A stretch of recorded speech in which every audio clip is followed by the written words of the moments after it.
Hey, welcome everybody to podcast number 80, presented by 5-Pin Universe. I'm your host, Kerry Kreitz. We have the regulars, Tim and Dexter Wiseman, and DB, our favorite Christmas sweater. I know it's a special one. You might as well show it off while you can here. Well, Tim's got a better one, though. I think Tim's got... Okay, well, there's...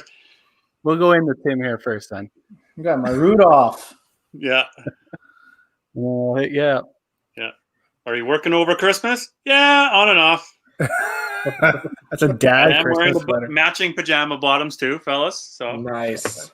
Yeah. I don't own one of those ugly Christmas sweaters, so I couldn't join in the fun. But Kerry, I was jamming out to the opening music there. Like, you did a good job on that little intro. You like that royalty-free music? Yeah, I was gonna say, is that copyrighted from somewhere, or did you create that your own little jam yourself? No, that is found on the interwebs for free. Nice. So we'll do our normal spiel here. We just want to thank everybody that's a Patreon member. We'll put them up on the screen here for everybody that's watching. Look at Martin Talbot in the bottom. Hey, yeah, look at that, buddy. You don't have to pay to be on here.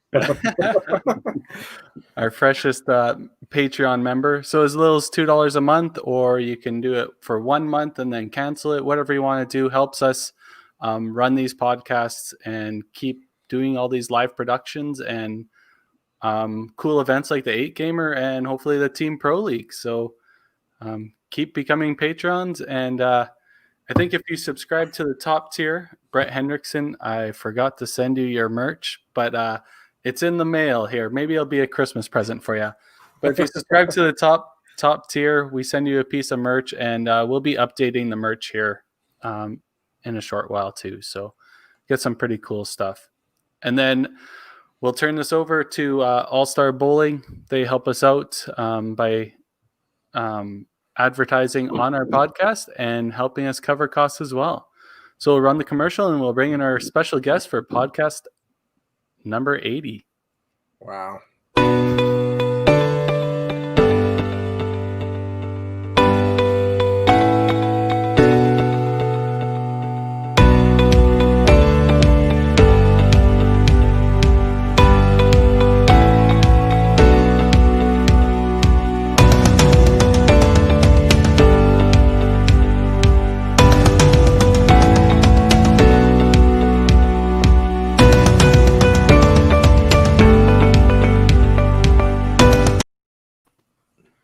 All right. And our special guest of the week, Martin Talbot, all the way from Hamilton, Ontario. He looks like an angel with the light coming down on him. I a little bit for you. Sign off the boldness. I'm not wearing a hat like the rest of those Wiseman twins there. Smart. I wore a hat once, and they were like, "Welcome to the club. Thank you for wearing a hat." I'm like, man, I got to work the flow as long as I can. Till I need to go, then then we'll work it. Yeah. Yeah. What's going on, Talbot? How are things? They're good, thank you. Glad to be on. Of course, through the pandemic, things are a little crazy, but we're working through them. Yeah, well, I'm excited to have you on. You've come highly recommended, and we know that you're coming with your A game, and I think we've prepped you enough that there's going to be a lot of name dropping out of there, a lot of good stories. So we hope everybody's going to enjoy the show and listen to some good Martin Talbot stories. First, though, fellas, we've got some business to take care of. Tim, no nomination for a 3-shot challenge. Our friend Palmer Hagan here in Edmonton's recycling the 3-shot challenge, and not sure anybody in the bowling world has seen the quantity of shots that have shared in the last few days. So Tim decided to nominate all of us for tonight's episode. Yeah, I thought it'd be a little bit of a fun thing. It's Christmas, and it's we're all about giving and gifting. So I thought it'd be a good fun little thing to start off the podcast with. So Nice. I know Dexter can't do it today. He's on his meds. So so Dexter can't. So he'll sit back and enjoy the rest of us. But I'll do the 3 shots for him. So. For our audio listeners, we might want to say Dexter's not crazy. It's just normal medicinal medication. Yeah. So what shots are you drinking, Tim? Well, I'm gonna do the Spice Box gingerbread spice whiskey. I'm going to decide. You're It's just gonna Christmas. All of them, yeah. You know what? I have a lot of gin downstairs. I don't feel like So- chugging a bunch of gin. Are you having 6 because Dexter, you're drinking Dexter's too? Is that what I hear? You know what? I'll do 6. Yeah. Oh, boy. We definitely need some people signing up for Patreon for this too. So, But you haven't changed since the last time I saw you. Like Daryl Bradley. yeah. What? The last time we saw you, Martin, we were serving you the drinks. Yeah, I think so. That's quite possible. What do you have in there, Martin? What are your drinks? I've got. I had to go searching for a couple, but I've got a vanilla spice, some Goldschlager. Oh, nice! And I this seen is my that. favorite. This is it's a maple cream liqueur from Quebec. Now you may be able to find it in English called Cabot Trail, but it's pretty smooth in the hot tub. Unfortunately, in the hot tub, I don't drink it by the shot in the hot tub. It's usually a full glass. Yeah. All of it. Carrie, what are you drinking today? I am bitching out and just doing some butter ripple because I do not have any hard liquor left in my house. If people seen my 3-shot challenge, I drank whatever was left. So Yeah, there's not. Yeah, I'm doing the butter ripple too. So I'm a little bit of a schnapps guy. Golf tournaments, you'll see me with a few bottles of schnapps. So that's it for sure. Finishing the end of a Jaeger, and then I'm near the end of Pink Whitney. So we'll get to the end. what? Okay, so people have to enlighten me about this Pink Whitney thing. I've seen it a lot lately. Where Yeah. did it come from, and what is it, and why are you drinking it? It's from so Ryan Whitney. He made it with Barstool Sports, and it's been out for about a year now. Darryl? Yeah, maybe. Yeah. But But it's at first it was a huge craze, and you couldn't even get a bottle. it's like a pink lemonade vodka that you can drink straight on the rocks, and it's super good. Sounds like it'd be really good on the beach. Part of that. It's good. It goes in your soda, or it goes in a it's a lighter Water even, yeah. right. Yeah. It's all right. Okay. Alrighty. Well, let's Enjoy, go, boys. boys. Here's number 1. Cheers.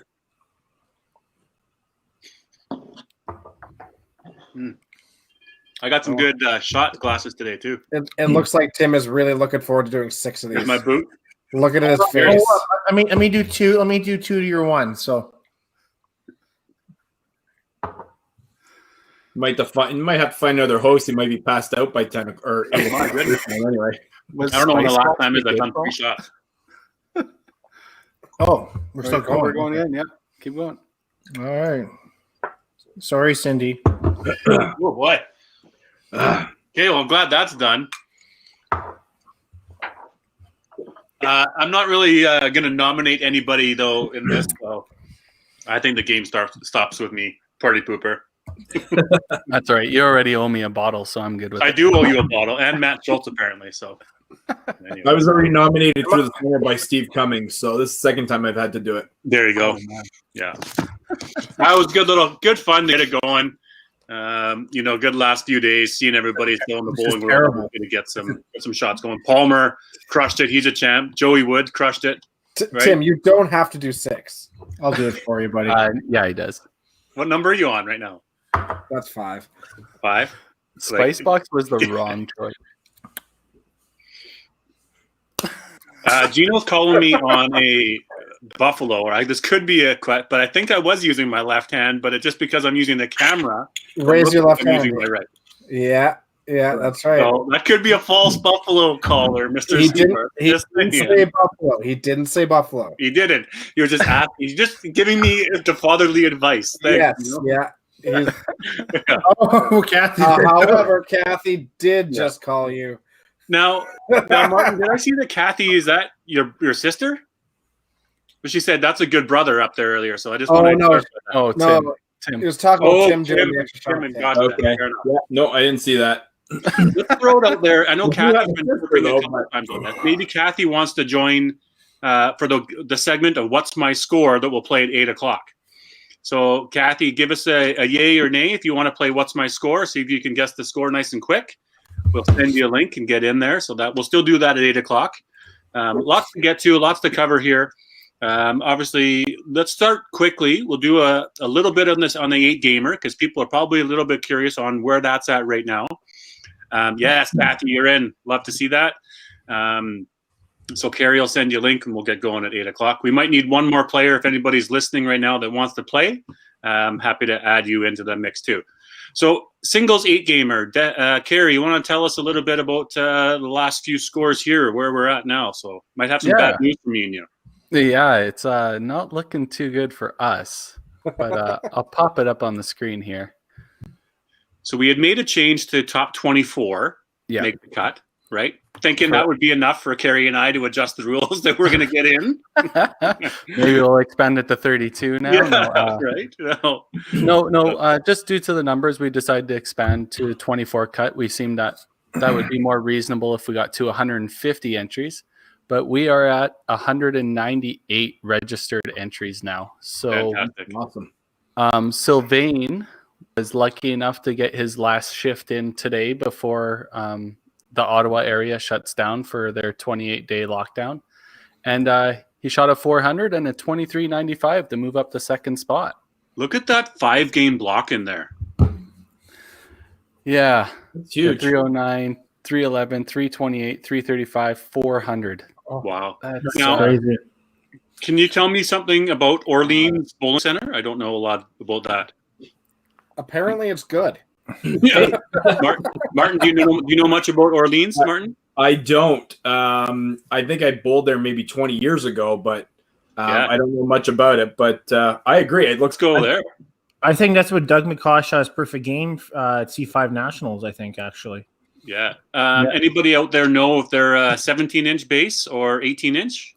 Kathy said smaller bases right there. Yeah. So the black bases. So we should go down a 30-second spot. Are we going to open it up to 30-second? I mean, No.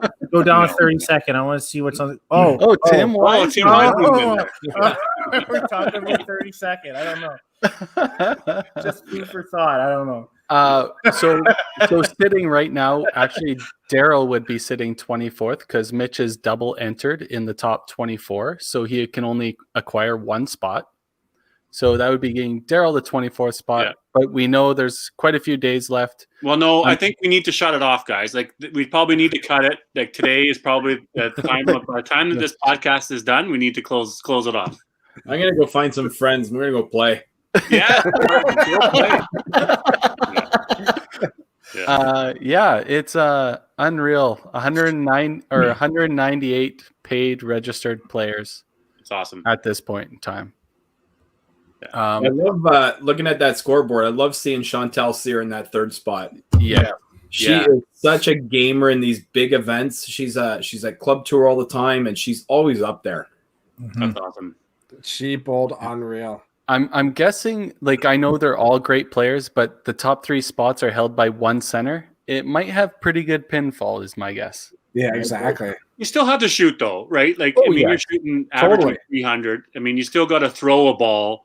You still got to hit the middle or the side of the middle. It's not, we might joke about pie houses, but this is, I mean, you still gotta throw a ball, right? Oh, let's be fair. Everybody in the top, you could say the top 40 are all 250 players. It's just who's getting up at the time and playing well, right? But I mean, like, what I like about it is every province that was able to participate has somebody up there, and even the lesser known centers all got sort of like you have Dawson Creek in there. You have Matt Phillips from Dell Lanes. A lot of people don't know about, right? It's great that everybody got a little piece of the pie in this whole thing, and I think it's just absolutely awesome. So it's a win-win for everybody, I think. So all I know is apparently Sherwood Bowl has to get their pinfall up. Yeah, get to new bases. But look, there's me and Daryl are the only 2 from Bonnie Doon that made it. Well, we're the only 2 that played in Bonnie. No, you know what? Mark Doss. I'm sorry, Mark Graff. 67% made it. Yes. Yeah. Yeah. But if it would have prolonged here in Alberta, guys, I think in all fairness, we would have seen a lot more entries out of Bonnie Doon. Yeah, right? There's a lot of players here in Edmonton and Alberta that would have played there. We could rattle the list, the Evans, the Tylers, the Webbers, like guys would have been playing there and thrown another shift. So it is what it is. Obviously, getting to 198 so far. There's still a week to go. We're going to get over 200. We're definitely going to do more of these.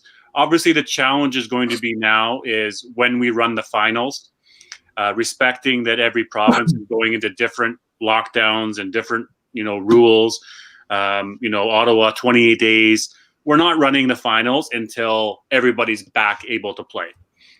We'll take our time. We'll do our thing. We'll set a date well in the future that everybody has enough time to plan and organize to play it. There's a lot to organize from a production schedule. I know Carrie's already, got the little hamster rolling about how do I do this and this and this and this, and it's going to be a great show.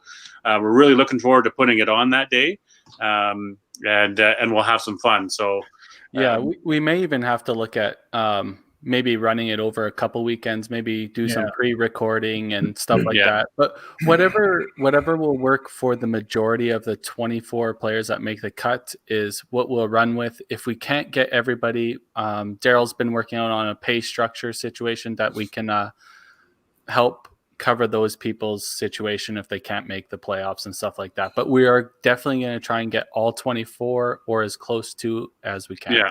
So right now, it looks like that I'm the only one in charge of this. So we are screwed. You guys are screwed. You couldn't even figure out how to get your audio to work today. Yeah, I didn't get my audio to work. And to be honest with you, if I'm the only commentary, we're screwed. Yeah, there's a lot of F-bombs and a lot of censoring. So I heard Martin has lots of free time lately. Yeah, he does. No, yeah. So we're good on the 8 gamer. Let's move on from 8 gamer. Get your last shifts on. Next week we'll do another little live stream and update at the end of the 30th. If you can still play, go get your shifts in. Payouts, final payouts will all be shared once it's all done. It's all based on percentages. We're still running it, so we're good on 8 gamer. Thanks there. But yeah, Martin, let's go to you. What are you doing these days? What's new and hopping in your world? You work for Allsco. Tell us a little bit more about what you're doing these days. I do work for Allsco. I'm sure you guys are all familiar with that. Think about just Edmonton Bowlers have almost all worked at Allsco or know of At one point, yeah. And of course, I got into Allsco when Steve had transferred here, and that's a story in itself. So yeah, I've been there 15 years. It's been a little stressful these days, of course, with all the shutdowns we've had, and it's not been a fun time for me the last couple of months, laying people off, and especially at this time of year, we just had to lay off 2 guys this week. Right. So the COVID restrictions are really putting a damper on things, and it's hurting a lot of people, unfortunately. But it is what it is. We have to move on, make the best of it.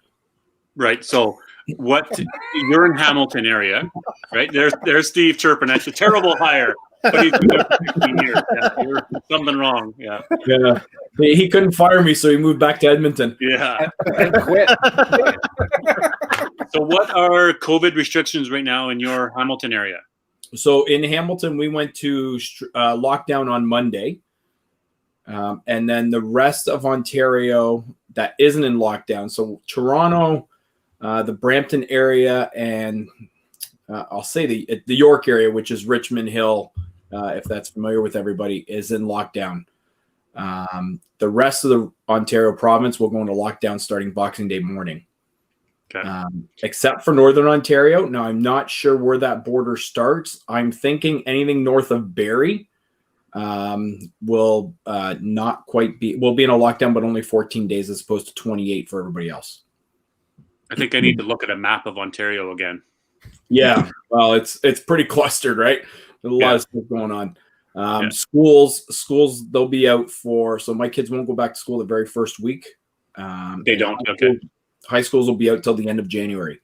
End of January, they're out. So they're doing online learning. They're doing online. Right. All high schools and junior highs? And junior highs. Elementary 1 to 8, unless they're in junior high, will be off the very first week, and that's it. Right. Unless they extend. That's similar to what my kids are here in Alberta. So I've got one in junior high and one in elementary. And junior high has been at home for the last month doing online learning. I think they're both scheduled to go back to school on January 11th. Gotcha. Right? But that obviously could adjust. I mean, Alberta is in that technical lockdown, I think, until January 13th for you, Tim Dexter? What's the well, they said January 10th, but then they moved it to January 12th. We could open up, right? So that's something like that. I mean, at minimum right now, anyways, that 12th. It could extend that first week of January. I have a feeling we're extending it for sure. Right. Yeah, there's no doubt about it. Yeah. That's enough COVID talk. Martin, let's talk bowling. Guys, we're all here to talk about some bowling and get into some history and dive into Martin Talbot. So, Martin, let's start in the early years. Where did you start 5-pin bowling? Do you remember the early days? Tell us more. I do. So my dad managed a bowling center in Burlington called Roseland Bowl. And one of my younger stories that I remember, I think it was 5 or 6 years old, and he'd always tell me, don't go turn on the lanes, don't go bowling until I see you. And of course, you're a kid. So I do remember climbing up the counter, and it was an old double diamond. The buttons were behind the counter. You had to lift up and push them. And I forgot that the bowling balls made noise. So of course he caught me. Yeah. So I started there at Roseland. I ended up going to Waterdown after that. Which you guys have heard. I know Mitch, you guys have heard Mitch on the podcast about his doubles league out of Waterdown. Totally. Waterdown, Hamilton, right? It's a suburb of Hamilton. Okay. Yeah. And then it's a bit of a funny story. I was kind of recruited to go bowl at Sherwood. We're at a 4 steps tournament, and I didn't have any big YBC career 4 steps wise or anything like that. My YBC career kind of took off when I was 15. And that's when I moved to Sherwood and started bowling there. A guy saw me at 4 steps, and he's like, "Yay, you got to come and bowl with us." A gentleman by the name of Chris Jones. And I started playing there, and then all of a sudden got into some different coaches, which I knew from my dad bowling. And a gentleman by the name of Tom Patterson, not the same one from Saskatchewan, but Tom Patterson from Ontario, a Hall of Famer here as well. Saw me playing one day and had me switch to 3 steps as opposed to playing from way at the back. And that's when things started clicking. Now, not to date you at all, but like what age? But let's date you. Like let's. I think you're dating yourself too, Daryl. Yeah. So. I am. Oh, yeah, sure. So in the 80s, you would have been playing YBC. In the 80s, yes, I was playing YBC. Nice. I think I moved to yes, Gino Sherwood was awesome. Yeah. Yeah, so in the 80s, but it was probably 1990 where things started clicking for me. 1991, I went to I was on a team. We went to the Ontario Winter Games. It was a whole bunch of sports involved. Myself, Patrick Brennan, Chris Jones again, John Young, Jeff Young's brother. Neat. Oh, yeah. Yeah, and then Patrick Brennan ended up being my best friend, and Jason Warren, who is Mike Bates's nephew, who ended up marrying my sister, all the way back then. Rob Ward was our coach. I'm sure you guys. I don't know if you guys have heard of the name Rob Ward. And we went to Winter Games. That was really our first experience. Patrick Brennan and I are now best friends ever since then. From that. Cool. So yeah, it was really, really neat experience, and I'll never forget that tournament. We were in Cornwall, and Walter Heaney introduced this bowler, and it was Bernie Menard, who didn't live very far. Bernie Menard, yeah. And I remember looking around like, this is cool, right? Like, this guy is here to watch us bowl. How exciting is that? Fun. That's awesome. Now, is Ontario as close as a bowling family as what Alberta would be? I mean, we don't know. I mean, obviously some tournaments and some nationals and some stuff. Is it fair to say that, I mean, it's a really tight bowling family down there as well? I mean, you've just said to it that, you know, your sisters are marrying bowlers and that stuff. Is that? It is. It's funny you should ask that, because when you guys had asked me to be on the show, I had a friend over on Saturday night, and we used to be. Wait, you're allowed to have friends over out there? No, we're not. We were in the driveway. And they were playing Saturday night. We closed the garage door. Yeah.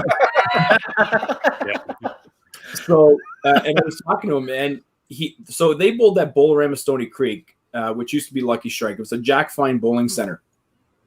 And we had such a hatred between, and I don't know if you guys ever had that when you guys bowled YBC or if you guys got along, but I haven't, since that time, haven't experienced such a hatred between two centers to the point where we were lined up ready to fight at times. We had a guy slash one of our guys' tires. Oh, really? Wow. In the parking lot of the bowling tournament. It was nuts. Now, the guys that we're the closest of friends now. We all hang out together. The wives all get together. The kids can't wait to play together. They're all playing Fortnite and so on. But it's just so funny that we got together and we just, there was such a hatred. It's like, there's no way. Oh, where do you bowl? I bowl Lucky Strike. Yeah, well, screw you. Right? Yeah. There's no talking about it. Yeah. A little bit more here, like junior high or high schools, maybe like that type of thing. But I don't remember any bowling centers really having that type of hatred towards people. You're competitive and you wanted to beat, and we had the old Edmonton Bowling Center back in the day, or from here. But I wouldn't say you guys would. Tim, Dex, do you guys have any like that type of thing? No, we beat him. We beat him anyway. So it didn't matter. So they hated you, but you didn't hate them. He's like, there was oblivious. definitely dislike though. Like you didn't like a certain team or whatever that situation was. But you didn't hate them. Like it didn't come down to tire slashing or beating them up in the parking lot or anything. But you definitely disliked them. How about you though, Carrie? As a country kid, did you feel like I got to beat those city boys, or was it like we're just gonna go and bowl? I mean, did you feel that a bit? I'm sure they're. I wasn't huge into four steps. I didn't make a lot of the four step side of it, but youth challenge wise. And because you were always playing for a single spot on the all-star team to go to nationals like that, there was certain players that you wanted to beat, but there wasn't like, I have to beat all the Edmonton players or all the Calgary players. There's just certain players that you're always competing against. Right. We gotcha. Maybe one player or two players we probably had a little bit of rivalry against, but I don't know. I just had maybe. We had a little fight maybe in bantams, but that was about it. Adex was Stefan Valancourt. Maybe that was about it. But right. I don't even remember. Yeah. I think I threw a bowling ball at him, but that was about it. I think. I think I got a little hissy with him, but that was. But I mean, you look at it after a while. Like we all kind of grew up together. Edmonton was a lot different than all that kind of stuff, right? So we all kind of. And I think it's a different, like on the guy side too. Like I'm like, no offense or anything, but like we just seem to get along really well out here. Like, and we do with all the like the girls too. But like, I don't know, it just everyone's super chill and we just kind of get along. Yeah. Martin, did you guys befriend the guy that slashed the tire? No, that's the real test. No, but if I believe he's an OPP officer now. Which is a funny story. I'm waiting for him to pull me over one day. But no, it's funny. I love that story because it came full circle and now they're the best of friends. One of the guys, Eric Ridgway, who's a very good bowler here in Ontario, hasn't quite made it to the national level yet, but he will. You guys will see him soon. But he was one of them. And then of course, there was the Luker brothers and the Tim Jeffries and these guys. And it's just funny how it all came full circle. Yeah. Actually, Steve White. You probably know Steve White. Steve White from up north. Yeah. So he was a coach at Lucky Strike, one of that centers. And he's a Hamilton guy originally. I think he lives in Sault Ste. Marie now. Nice. Yeah, small world. Yeah, he was up in Fort Mac for a long time. He was a fiery guy. I remember him who could throw a ball and walk off the lane. Oh yeah, Steve, you can breathe. Yeah, slowest approach, right? I don't think there's a slower approach. Like we've seen. I mean, Mitch has a slow approach. Jim Head has a slow approach, but this guy was slow. Yes. We grew up with Gino, so I mean, I remember playing. Yeah. Yeah, he was managing Fort McMurray, was he not? He was in Fort Mac. I want to see somebody who can master the Jim Head impersonation. If anybody out there can actually do and replicate what he does there consistently, I'd fall flat on my face. You'd win some prizes or something, right? So send us your best Jim Head impersonations so we can put together some clips. Or Kim Chadwick.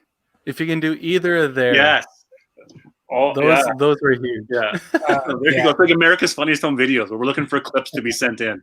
Yeah. It's the Nick Utley. You need to get the Nick Utley. Oh, there you go. Like, who's got the best form that would be the hardest to impersonate? You got to put a clown nose on when you do Nick Utley, though. Do we give 20 seconds to Nick's shift at the 8 Gamer? Yeah, sure. Hey, he beat Cody Laycock, so Why did Cody Laycock's only played the 9th and 10th or the 7th and 8th game? He only sent in his last 2 games, so I don't know what happened the first 6. But Nick was on a decent pace, but I guess the weather got bad out there, and he started punching, so he decided to better of it just to go home. Yeah, because you shoot at 280 and it's time to go home, right? Like, Well, I think he threw a couple balls in the game 4 too, and was like, I think I'm good. Yeah. Martin, let's go to the Open. You've had a pretty successful career in the Open, but gets into the adults. I read a stat, you 9-time Ontario provincial champion. Love to talk more about your Open qualifying. How many times have you even made it out of Hamilton to the provincials? Not as much as you would think, to be honest. Okay, so half the times. So every time you're bowling, you're making it to nationals type of thing? Is that what you're saying? No, that's not what I'm saying. I've only made it probably 13 or 14 times. Okay, but 9 times out of there, that's a pretty good percentage. Now, 2 of those were coaching, mind you, 7 of them as a player. Okay. But I think that's just that speaks volumes about our zone. You make a team out of our zone, you've got a great chance to maybe go to nationals. Sure. There's been a lot of battles with the Central Ontario zone, with the Jim Heads and the Ian Gavels and the Bill Schwemlins, Wade Thompsons, and those. Billy Schwemlin, Billy Schwemlin, Doug Brock. We've had some great rivalries with them. But I mean, the success of those Ontario championships only go as far as the team members that you have. Mm-hmm. And we've been fortunate to have some very strong teams. Only twice did I win prior to Mitch Davies showing up. And I mean, Mitch Davies shows up. Well, that's just going to boost everybody's confidence.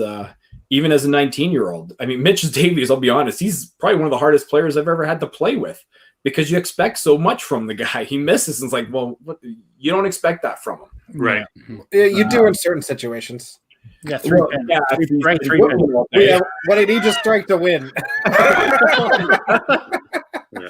Poor Mitch. I love that Mitch also 8 gamer, little plug there too, shot 21.86, and then I think the boys had some pops and he comes home with a 23.5, right?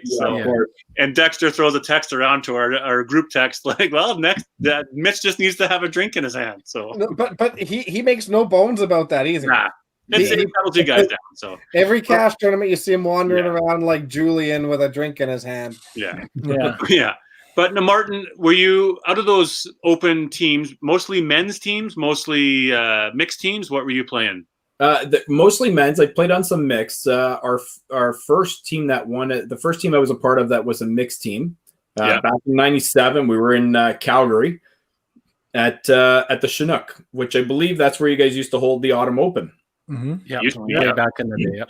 And one of my favorite memories of walking in that center was seeing all the leaves across the lanes of all the Canadian Open, the Autumn Open champions. Yeah. And I was like, who's this Bruce Mortar guy? One like 5 of them.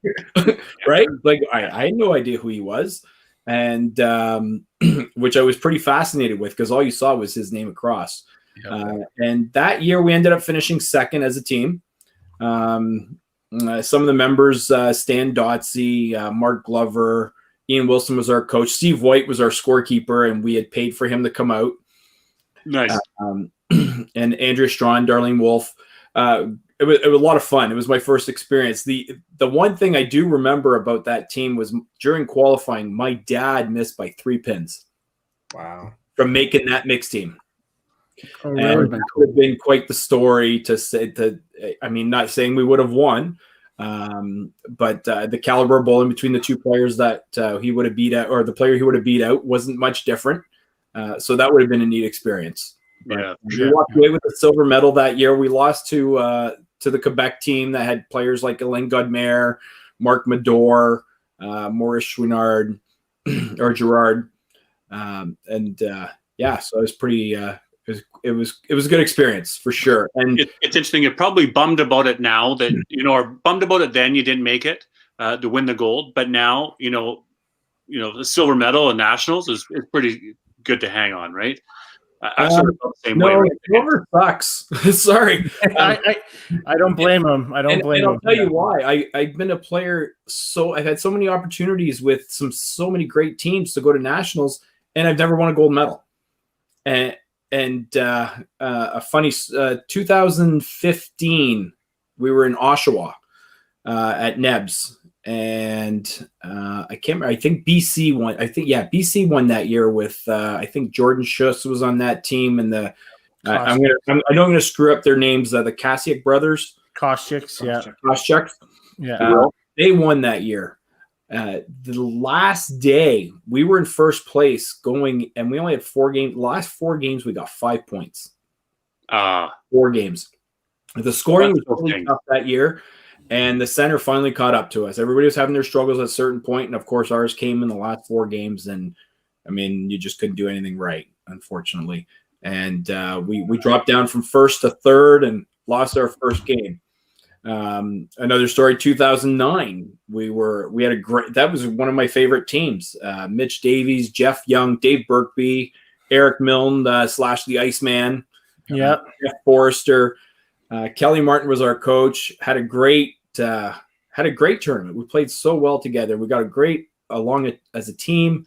And the first game we played Saskatchewan, and Brad Moan shoots 4-3 at us. Yep. See ya.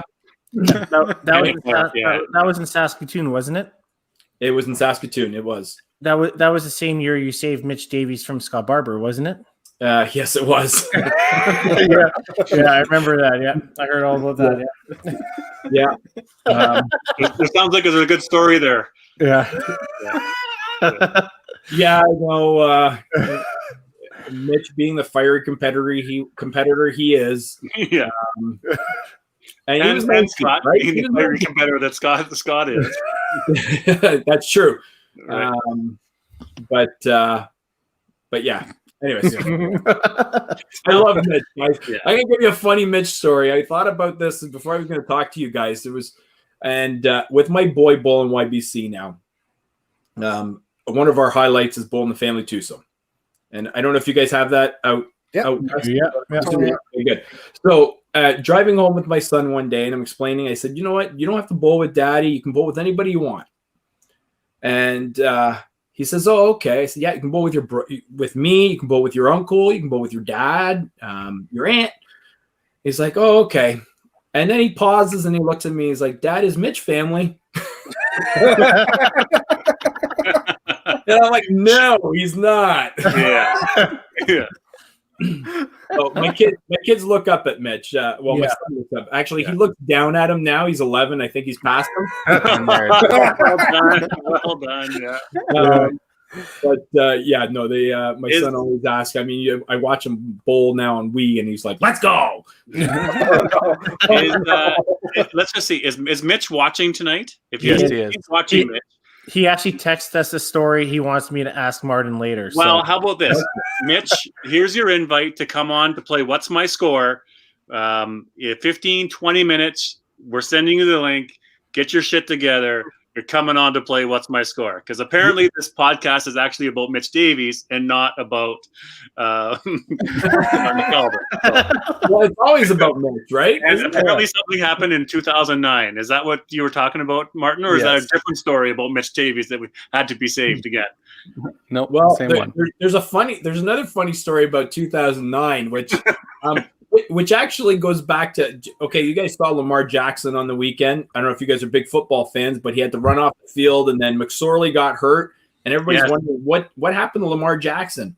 Well, everybody thinks he went to take a shit. Yeah. Right?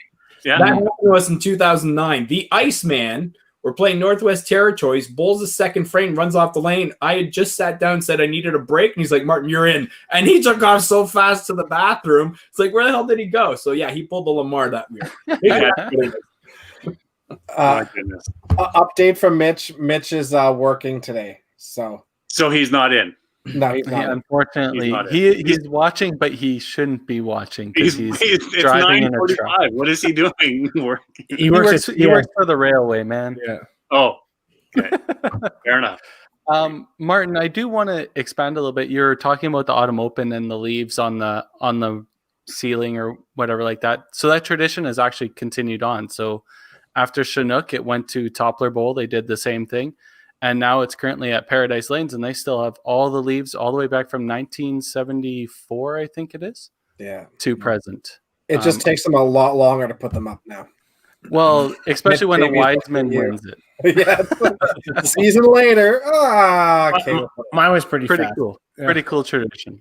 So they don't keep them up all year? They do.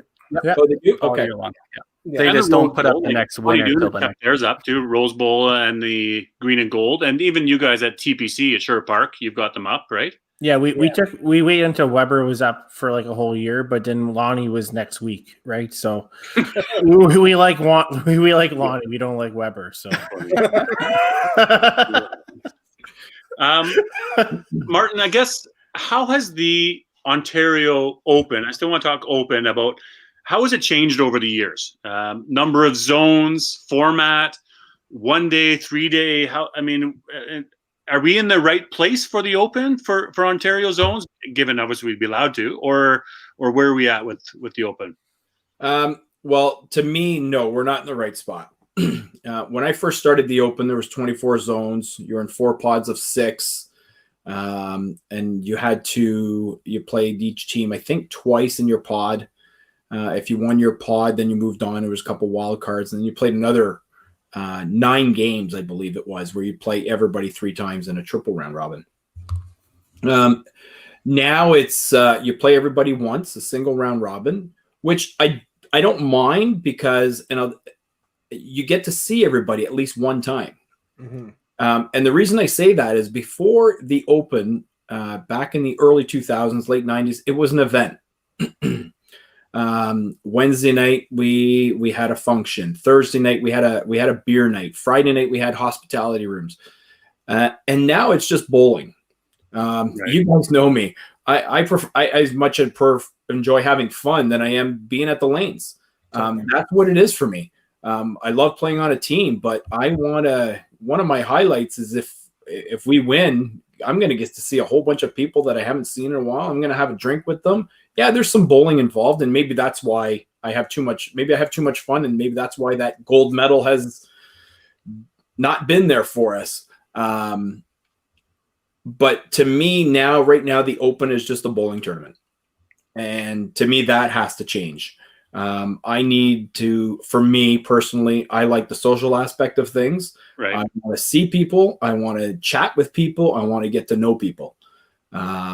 And I think that the knowing of people goes a long way, especially as we get older. And I say we because you guys aren't getting much younger either. Wow. Yeah. But let's talk to these young people outside of the bowling center that are just joining to us. Yeah. And I think that part has hurt the game a little bit as well. We're the same. I mean, we're lucky in Alberta. We still do those events, or we get together on the Wednesday singles, Thursday, Friday hospitality rooms. But I'm with you, Martin. I've enjoyed the camaraderie and the cocktails afterwards as well. Maybe too frequently as well. But you're right. It is. It's all about the social side of games, not so much the bowling. But it'd be tough to not have to do that again. I like the aspect in Alberta where you do start bowling fairly early in the morning and it runs a little bit late in the evening, but then you still have 4 or 5 hours to socialize, go hang out in the hospitality rooms, do out whoever's hosting that year, they have a special night or whatever. That is the whole point of it. The gathering together, the competition is definitely a main purpose, but the socializing's got to be a big part of that too, right? I think it's huge. I mean, I hope everybody after this whole COVID thing is finished will appreciate the camaraderie and the get-togethers a little bit more often. I felt the last 5 years, at least in Alberta, that we've probably forgotten about that. I think the last big time we all hung out together was 2015 when we held it in Edmonton, where we had the big hospitality rooms. And Yeah, the Delta was nice for that upstairs. right. And I think after that, everybody kind of did their own thing, right? And I think I think we really have to get back to that. I mean, people kind of just miss doing their own thing. I think it's missing the people, and I know Dexter can really attest that. I think he really misses that the most, I think. So. Oh, 100%. Yeah. And the amount of messages that I've even received over the last little while about like just people just can't wait for the next cash tournament because they're like, you know what, I don't even think I'm gonna give a shit about the scores. Yeah. It just doesn't matter. They just can't wait to get back out to one of those events and just drink and talk and hang out and yeah. And Martin, I'm gonna challenge your statement about your having too much fun thing. I think the teams that generally have the most fun are the most relaxed and most deadly, honestly, almost always. Well, I agree because the tighter your team, the better you'll be, right? Totally. Back when we won provincials in 2008, it was a new fresh start. Not a fresh start, but it was first time Hamilton had won in almost 10 years. And the year after, in 2009, I hosted a dinner for the whole entire team. Come on over. I cooked some steaks and we just kind of hung out. I had just met my wife at the time, so it was her house actually. Wasn't even mine yet. Had the guys over, and we had a blast. And to me, those are the memories I remember more than winning. It's how you got there. It's not about them. I mean, the moments are important. Don't get me wrong. But how you get there is just as important. So those team bonding moments are great. And here in Hamilton, and I'm sure it's probably the same for you guys too, but we played ball together in the summer. We golfed together in the summer for some that do. So with our zone especially, and I'm sure it's like that with other zones, we do a lot of things outside of the bowling center. And that's important when it comes to forming a team and getting ready to go to a provincial and then a national if you make it. They're important things. We're huge like that in Edmonton, and I think do a lot of that. Yeah. And Alberta, actually, honestly, I think Alberta as a whole. I mean, even though Kerry's in Central, we hang out together.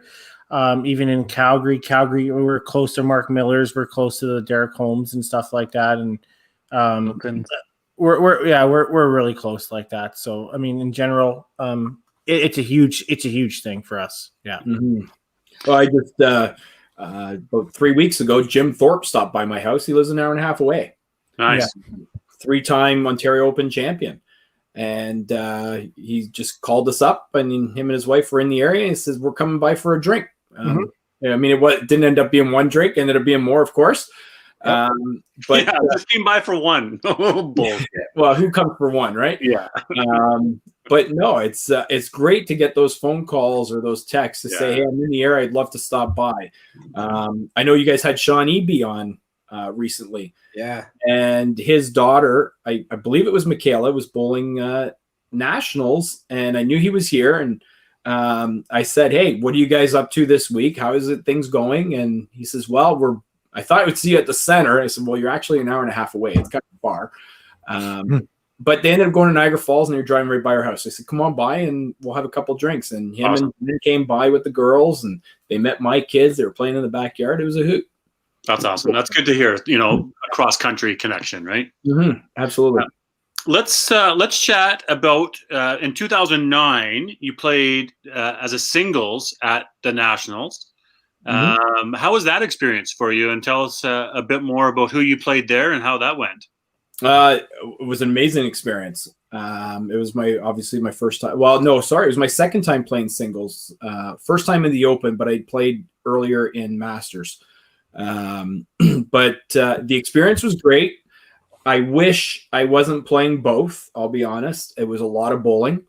I mean, I always pick team before singles, and it just happened that year that was the year I ended up being on the winning team and winning singles. The bowling went great. I qualified first. I think I averaged 275, 276 in that range. I started off I remember Karen Armstrong coming up to me and saying on the first day, "You didn't beat my brother's record." because I had a great first day. And even Andrea Straychuk, I believe it is now, she had come up to me and she says, wow, day, your low game was like 272. The experience was great. I qualified first. And that year, John Walsh ended up winning. Yes. Funny story about John Walsh. Yeah. He beat me as a player, and he beat me, if you want to say, as a coach in the pit for his 2 gold medals. Oh no! Wow. In 2005, Wade Thompson had asked me to coach him. I was coaching the ladies team in Edmonton, and he had asked me to coach him and lost to John Walsh. And that's when the 2-game came into effect, because Wade had averaged a ton, and John Walsh came in that game and shot 370 at him, and see you later, here's your silver medal. Right. So it came 2009, ended up playing John Walsh in the final again. I qualified first. He ran the ladder. There was an interesting player that year, Mitchell Seary. I don't know if you guys remember him. From He's a candle pinner who had never bowled 5-pin until the Open. And was phenomenal. He was. I love the story. And great human being, too. Great guy. Yeah. And I think he was, 6'8", 6'9"? Massive. Yeah. And he played John Walsh in the 2-3 match, and he spared a split in the 7th or 8th frame, and they ended up tying 186 to 186, I think it was. And anyways, John ended up beating him the second match. They played again, and I played John. I think I shot 270 the first game and lost by 10. I had the ball in hand and pitched out. So I had a second opportunity, and John beat me again. And he ended up winning gold. I got silver medal. I am proud of the silver medal because it was a good event. I qualified first. Gold would have been better, but it wasn't in the quite.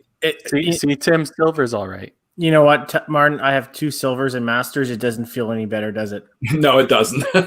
No. And you know what? People come up and say, you had a great tournament. It really doesn't freaking matter, does it? No. Yeah. It doesn't. There was a reporter that weekend, and she was just standing there itching to talk to me. And I'm like, you want to talk to me, don't you? She's like, yeah, sorry. And I'm like, yeah, all right. I didn't bother. I didn't bother. I was like, Yeah, I guess it's a matter of, like you said, of how you get that silver. You know, if you pitched out, or if you were shitty your last 4 games and you only got 5 points, like you said, or you know what, you played good all weekend, you had a really good tournament, and you had a guy like John Walsh who just ran hot in the 2 games in the final, and it is what it is, right? Yeah. Kathy says there, second is the first loser. You're right, but there's times when you can take happiness in being second place. It's still traded for a team medal. But let's talk though. 2005, you were a coach for the ladies team and you won gold. So I want to know more about that team and how that dynamic and how everything went there at that tournament. Well, there wasn't really much coaching involved, and I don't know if you've seen the list of the team, but Brenda Walters, Connie Ward, Barb McLaughlin, now Barb Hamilton, Sandy Lyons, Kelly Martin, and Shannon Glover. So you just sat down and said, "Have a good day, ladies." Well, what's funny about that year is I was like, in Hamilton, it's always been a habit that the sixth qualifier would start on the bench. It's always been that way. I don't know if it's like that for you guys in Edmonton or in any Alberta zone. But here in Hamilton, it was always seemed to be a rule that if you finish 6th, you start on the bench, no matter what. So I can't remember who finished 6th that year. I believe it was Shannon Glover, and I didn't want to start her on the bench. And Connie had offered. She goes, you know what? I'll do it. I'm like, okay, sold. I don't care what team you're on. If you see Connie Ward on the bench, you're like, oh crap. Yeah. Right? Right? I mean, you're one of your better players is on the bench. That was my first year. Rob Ward was originally the coach of that team, and he had said he couldn't make it to nationals. And the reason I coached that team was as long as Rob was an assistant, and he guided me through it all. And so he didn't go to nationals. We went to nationals. And again, I mean, it's the old rule, players win, coaches lose, right? But it really was the fact in this case, because I mean, it was a phenomenal team. Mm-hmm. Have you coached a lot, or was that the only, No, I coached on 2 other occasions. I coached the following year. Had the same team, except I didn't have Shannon Glover. I had Allison Cummings. Oh, Okay. On Nice. the team. And I'll never. The first day we sucked so bad. If I remember correctly, I don't think we won a match in our first day. And we had a big powwow that night. And I said, look, tomorrow's a new day. We'll make some changes and we'll see how it goes. And the second day we won 9 games out of 9. And we qualified 4th in the step ladder. Unfortunately, came up short, lost our first match. But that was just as rewarding as it was with a gold medal win at Nationals to come back that good and have that kind of grit to get through it. Yeah, that's actually what I was gonna say earlier to DB's comment about how you win a medal. We had our Masters team, and I guess it would have been 2015 in Hamilton, where we were dead last after the halfway point for Masters. And after that point, we won every match except for one. We lost to Quebec, and if we would have won that, we would have won gold. But we came in 3rd. But we came out of absolutely nowhere, and that bronze medal means everything to us. We were all super stoked on it because we had no right to even be close. so was Allison a tough person to coach? You're telling us, or was she difficult? Or No, Allison was not difficult at all. okay, because I know she's an avid listener, and she's actually Daryl's manager on his 5P Universe team. So I mean, tough shoes to fill there. So hey, let's the Tim manager. So really, Daryl's ego is like, okay, don't pull me, or Stephen Peasy and pull you from the team. I think I see how that works. Yeah, Or I will. I see how that works. Yeah. Okay. I've known Allison since she was 14, and I know who the boss is in the house. Yeah. But I did coach a team one time too, twice. I think I did the Northern guys, and then I did the Edmonton guys. I'd like to have that a do-over as well. And just I was a player. Hang on, my girls are trying to get me a beer. Yes, dear. What would you? The beers are in the box, and I need an opener that's in the drawer. Get Paige if she needs the help. I mean, they're 12 and 10. You'd think that they would know this type of stuff. But I was saying the coaching side of things. It was. I thought as a player, I could coach. I mean, I've played in the Open 9 times. I mean, I know how to make pulls and I think the game through, but it's something that I'd like to do over again. Obviously haven't since, but there's the rules and the certifications on all that stuff, but it's totally different being a coach and being comfortable making pulls and motivating the team and going through stuff. So did you coach a men's team or a ladies team? I did coach the Edmonton men's team. Yeah. So coaching the ladies is a lot easier because you can't play. I don't know. Edmonton ladies, I'm not going to lie, speaking as an Edmonton rep, they're difficult. They are. They're very difficult. I'm not going to lie. I think Edmonton men or mixed might be a little bit easier. I think everybody, I mean, and that's the challenge of, the coaches of putting, of getting the mix of the players and the ladies or the men or the both of them together and playing. It's a challenge, right? I mean, players can play, but coaches coach. And like you said, Martin, you said players win, coaches lose. That's how it works. Yeah, absolutely. Right? So, yeah. Well, anyway. if I may, there's another coaching story I'd like to share. Yeah. In 2012, I coached the Hamilton men's team. So, and I say, and coaching a men's team is a lot harder, especially that I was a part of the last 4 teams, the last 4 men's teams, and now I'm coaching, and I didn't qualify. And that year, Mitch Davies, Jeff Young, the Iceman, and who else was there? Mark Goulet, John Conti, and my brother, which made for interest. For first time he made a men's team, and I was proud of him. He's a couple years younger than I am, and the first day I remember qualifying, or first day of the Open Provincials, I let him play all day. All right, go and try, do the best you can, do what you can. I'll pull you if I have to. The second day, he didn't play much.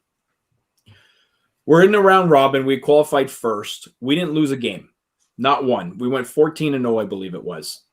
Mitch Davies will call it the best team ever from Hamilton. I disagree because I wasn't a part of it as I was not a coach, but well,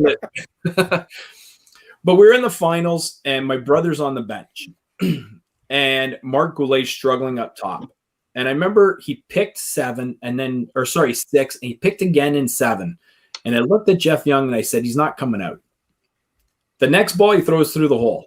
And I'm like, okay, you're out. and I say this because how quickly does coaching moments change and thoughts, right? I never thought I was going to pull him, but he went through the hole. I throw my brother in, and my brother is completely clutch. He throws a strike in 9, throws a first one in 10. We ended up winning by about 40 pins. So as a coach, coaching my younger brother, it's one of my favorite moments. That team ended up winning. So obviously they won provincials. Yeah. I didn't get to nationals that year. My wife was 8.5 months pregnant when nationals were coming around. So I chose to stay home. I think I made the right choice. Yes, you did. You might have heard that. Yeah, you got the gallery there too. Love it. Yeah, she just brought me a drink. But no, it was an easy decision to stay home. Jeff Forster took over coaching duties. They won gold medal at nationals, and one of the only gold medal I have is that one. They had made arrangements to bring me back home a gold medal, even though I wasn't there. Well deserved, man. Well deserved. Let's refill our drinks, and let's get ready for some What's My Score. We're a few minutes behind. We've got a great show going. There's lots of stuff to talk about. I know we want to get to CBC. We want to get to TSN experiences. We want to get to the Masters. Tim's got a little naughty list to talk about. But it's time to play What's My Score. And Carrie, how are we doing on our guests? We've got a couple that are going to join us here tonight. So Kathy and Tom are going to join us. Yes, and they are both ready to join the stream here. Let's load it up. Go fill up your drinks, guys, and we'll be back. Martin, we were able to have somebody bring us drinks. Hi, Kathy. Hi, Tom. Hello, everybody. What do I do to embarrass myself now? Yeah, well, it looks like Kathy's already got a pen and paper ready to go, and she's got her own little cheat sheets and a score sheet and everything ready. Perfect. We'll wait for Tim to get back, but he knows how the game works. So what we play is your maximum score in the last 3 frames. So 8, 9, 10. If you bang out, what's your maximum? No, I don't. So 8th, 9th, 10th. What's your maximum score if you bang out? According to last week, 150. Yeah. 180. Last 3 frames. I don't know. 3 frames, 90. How No, many 135. you get on a strike? 35. How many points do you get on a strike? I forget. Hey, Martin, you want to check out all the Habs stuff? Oh, I love the Habs stuff. Tim's back with his reindeer. So the maximum score in the last 3 frames would be 135. Yeah. Right? Yes. So I'll basically tell you what your score is for those 3 frames. We're not worried about the first 7 frames. The max score is 135. So I'll list off. We'll go chop, spare, strike, bang out, right? You're 120, right? So if you didn't get the first one. So how it works, I've got a bunch of score sheets here. If you look really quickly, you can get to know the answers, and there we go. So what we'll do is the first person to 3 wins a piece of merch from the 5-Pin Universe. So you need to put your hand up, and that's okay if we have pen and paper. Yeah, so I need to be able to see your hand, and then I'll give you a call, and you get to tell me the answer. Yeah, don't worry, we don't wait. Yeah, don't pull a Steve Barker a couple weeks ago. Did one of these. And he got to talk to me because I wasn't asking him. I was saying, "Where are you?" And he says, "It probably helps if I put my hand up in front of the camera." Okay, we're good. Yeah. First one. Tom, do you have a question, or are Tom's you just already got his hand up? He's ready. Been putting up my hand. Tom's like Tim last week. Tim's like, "I'll just say put my hand up," and then it gives me a couple of seconds. Smart, wasn't it? Eh? Yeah. Okay. Hey, Tom's got a pen too. Yeah, that's okay. You're allowed to have a pen. I mean, why not? Tim barely even plays. Martin's going freestyle. Dexter counts in his head, so he's good. And Tim's had 6 shots. Yeah. Tim's had 6 shots, so he's probably not even going to. Okay, first one. Strike. Headpin. Cherry. Then strike. Headpin. Cherry. Cherry is only the 3-pin for any of you Easterners. Dexter. 57? What is it? 57? 57 is the correct answer. Dexter's. You know what? It's not fair. He hasn't had anything to drink tonight. That's Right. right. Yeah. What? That's not, Dexter, you get a 4-second delay until somebody else answers it. Okay. Second one. Right corner. Miss. Double. Left corner. Miss. 54. No. 69. Tom? 69. Tom's on the board. I didn't see the hand, but we were giving it. Tom had that number in his back pocket for Yeah. sure. He was ready with that one. I knew. Okay. Here we go. Thinking caps on. Strike, but I fouled. Strike, split, and a 2-pin. We're mixing in a foul here now, team. This is going to be crazy.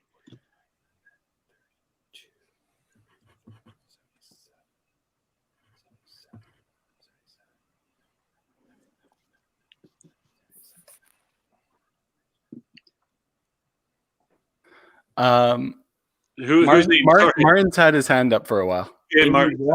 I was just hanging out. Hey guys, you guys all good? Martin, what you I'm got? doing it in my head. I got 81. 94. That's a negative. Yeah. Kathy, did I see your hand up? I say 81 or 73. Sorry. No. Tom, 94. 94. I don't have 94. Well, you, Did I count wrong though? no, you probably made the mistake. I'm pretty sure. Shout out to anybody who didn't have any score over 135 so far. Yeah. Thank you Anybody guys. else got that one? Yeah. Yeah. I had 93. That's what I have too. That's what I Dexter have had to do. 93. Okay, of course he does after. Yeah. Well, I didn't get to put my hand up in time, but I think Tom, I had 93. So I had in the 10th frame, Tom, I had a split and then a 2-pin, not a 3. Good job. Well How do done. you like the foul in there, guys? That's a little mix, eh? That's a creative twist. Yeah. Okay. 5-pin spare, 3-pin spare, chop off spare, 2-pin. Yeah. 48. Hello. 48. No, I don't have 48. Here. Yeah, Kathy. 58. I don't have 58 either. Woo! That was so Oh. long ago. I forget what you were at. Oh. now. 5-pin spare, 3-pin spare, chop off spare, 2-pin. 25, 60. 60 is right. Kathy's on the board. Yeah. 60. Good job. I need a pen. Okay. We've got, I like, oh, look at this. Carrie's got some stats now. Okay, so next one. We have I don't think foul. Carrie can give me the one. It's okay. Dester's going to lose anyways. It's how it Strike, works. So. but I foul. 2-pin, right after I fouled, I was a little bit thrown off. 2-pin, and then I punched, and then I got a 3-pin. So just to give you a hint, there was a 10 count in the second frame, in the 9th frame. Chop off, miss, deuce. Me.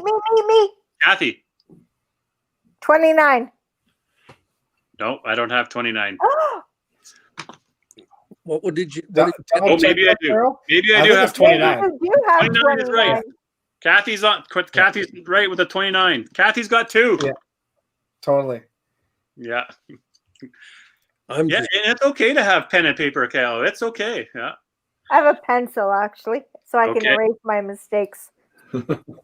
Let's go with this one. Here we go. Double 3-pin spare right corner. Here. Martin. 91. 91's right. Martin's on the board. That's so fair, Well, Frenchman. sorry, Kathy. You must have been in the back on that one. I didn't see you. Guys, She's still on dial-up up north. Let's be honest. We just wanted to get Martin on the board. Yeah. Okay. Head pin. 5-5. Cleaned it up. Head pin. Deuce. Cherry. 3-pin. And then I banged out. Oh, me. Dexter. 70 is correct. Uh-oh. Jim, it was me first, right? It was you. Daryl doesn't like you, apparently. We're just making the game interesting here. It's okay. I see how don't worry. I don't worry. This is how it works. Dexter's gonna lose no matter what. That's why I stopped playing. Okay. Chop, No sense. chop, spare, triple, chop. pardon me, didn't hear any of that.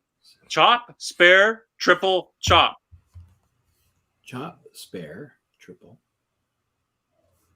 Me. Kathy. 115. You're right. Kathy's the winner. See how this works, Kathy? Great job, Kathy. Good job, Kathy. Yeah. What's going on in your world these days, Kathy? How are things out there? Life's crazy. We're going into lockdown, like Marty said. I work for the school board here, so I've actually been working from home. So it's been crazy, and yeah, the next we're Simcoe. I live Simcoe, Muskoka Simcoe. So Marty, you mentioned earlier the lockdown for 14 days is actually north of us. So we're 28 days as well. So life is going to be a little bit crazy for a little while. So no bowling, no nothing. Right. Everything's closed down. Now online learning, all the students are doing all that, and it's So we were actually in school, but unfortunately, due to situations for my own health, my doctor decided that no, I'm not going to school. So I've been doing some support online. Right. So anyway, yeah, so we do virtual. So we do one face-to-face learning in the morning from 8:05 to 10:40. And then the kids go home and do the rest of their 3 classes in asynchronous learning. So I've been supporting in the asynchronous learning. So it's been interesting, to say the least. yeah, everything's a little bit different. Well, good on you for getting by and doing what you're doing, and everybody's going to lockdown. So Right. So everybody's in the same boat almost in Ontario. Anyway, I know I've been watching you guys because you guys we're kind of hand in hand with you guys, what happens. And, you know, I feel bad for our bowling friends all over because nobody's getting anywhere fast. And I was just watching today on the news that, you know, they're hosting the World Juniors out your way. And it's like, so how can they do one thing and not do the other? Because we're definitely a lot cleaner than those sweaty boys are on the hockey rink. They I mean, obviously they've had their positive cases here, but they're now going into, they've had to be in a bubble. They've had to go into isolation. They seem to have it pretty dialed in now that you had to go into a 14-day quarantine before you can go into the actual bubble, even with the referees, even with the media people, so it's gone pretty good for them, but it's definitely different. And yeah, I hear what you're saying. Why do they get to do it and not anybody else? But especially when you have a proprietor that has gone over and above and beyond, right? Like I know at Stellar, where I'm the program director, they've been amazing. They were like on it right from the beginning. Yeah. Once they went into shutdown, they cleaned up. They did everything they needed to do. And if public health went in there, you could eat off the floors almost, right? Like, and then you have restaurants that are still open that don't really, Yeah, I hear you. So, well, thanks for being a constant contributor here on the podcast. We enjoy the banter and the chirping back and forth, and always good to see your name out there. So Marty's my favorite French guy, so next to my own. There you go. Tom, are you doing homework over there? Saskatchewan, what's going on with you these days? I don't think anything. I'm retired. I don't do anything. I just sleep. Are you glad that you're retired for this? All the stuff that's going on in the world. As a teacher, I sub 6 to 10 days a month. I mean, yes, 10 days a month in 2 schools. Gotcha. And yeah, you know what? Subbing is just fabulous because, yeah, it's the way to go when you're retired if you're a teacher, because it's almost easy money because you don't have to do any of the preparation. You just have to teach, and the teaching part is what I love. So Awesome. it's piece of cake. Yeah, I'm designing chapter covers for my upcoming book release. Right. How is that coming along? Good. Well, the writing is done. I just have to do some cover designs and pick a title for the book Awesome. and get some quotes on prices. So should have that figured out in January, I expect, in terms of costs. And then I'm going to ask Daryl for a loan. And But we'll have you on podcast in January, right, Tom? Yeah, I'm be on the Dragons Den. I like royalty deals, by the way. So I think that would be only fair. Yeah. But yes, Yeah, Tom, we'll definitely get you on again once this book is all set up and ready to go. And really looking forward to seeing it. You know what? It's funny. We have some league bowlers that I've started bowling in the last couple of years, and they've asked about books and stuff. And what we can't find information on 5-pin and stuff. And we happen to still have a couple copies of the Lane Logic out there, so we lent that out to her, and she was pretty happy with that. But there are people that are definitely looking forward to this book coming out. Yeah, I know of about 6, so that's pretty good. So, Tom, that's not true, because I have one of your original Lane Logics back from the early 90s when the first one came out. And some of my kids that I coach in YBC, I give it to them to read, and they still think it's like absolutely amazing. Like, well, thanks. 20 years past the first edition. So well, we'll look forward to talking more about the book, obviously in January, Tom, and a little bit more about your career as well. I know that there's some people that are going to send us clips about trying to impersonate Tom Patterson, so I think that'll be some good fun to see how that goes. Excellent. Thanks for playing tonight, you two. Enjoy having you on and playing the What's My Score. We'll let you go now. Carry on listening and chirping in the sidelines, but. Kathy Carrie will hook up with you, and we'll get an address and send you something. Do I get to defend my title next time? Oh, this is the first ask, so There you go. we'll see. There you go. Fabulous Christmas, everybody. Yeah. Take care, Tom. Take care, Kathy. Great to see you guys. Yeah. Fun times. Good. You know, I remember nice to see Tom Patterson on there. I remember the first time he won a singles title. I was there, and one of my the emotion that got to him was pretty neat to see, because he had been there so many times, apparently. Maybe not so many times, but a few times, and that was the first time he had won. It was pretty neat to see. It's a name that everybody should know in bowling with the books he's written, and very well respected person. Absolutely. As a coach in Saskatchewan Bowling School, I mean, it's looking forward to seeing. Because I know some of the questions and some of the surveys, it was pretty in depth, and some of the corner pins and what do you do and how do you do it. So it'd be really interesting to see how the rest of the people across the country answer those questions, to see the stats, right? Mm-hmm. Looking forward to it. Let's go back to you, Martin, a little bit. I want to get to CBC and TSN times. I know you've played on those. You competed on that. Obviously, we don't have those anymore, which is unfortunate. But I want to hear about your experiences playing on national TV. Well, the first one was CBC, which was in 2003. Probably my favorite game that I remember the most was the last game of qualifying for CBC here in Ontario. I was down probably 60 or 70 pins going into the last game, and I bowled a 425. My last game, and just leapfrogged. So of all the games I remember the most, that is one of them. One of my favorite moments of that game was after I think my probably 6th or 7th strike in a row. Mike Bates played a big factor in my bowling career. He was probably one of my biggest mentors aside from my dad.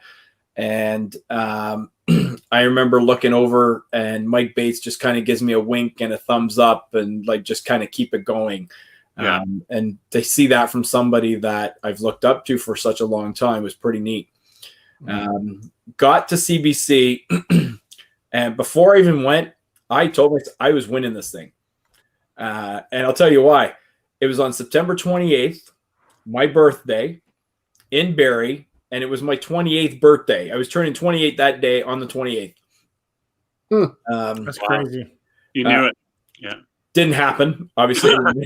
The first match, I played a gentleman from Nova Scotia. I can't remember his last name, and I apologize if he's listening. His name was Tim. I don't remember his last name, but I did throw a 4-bagger.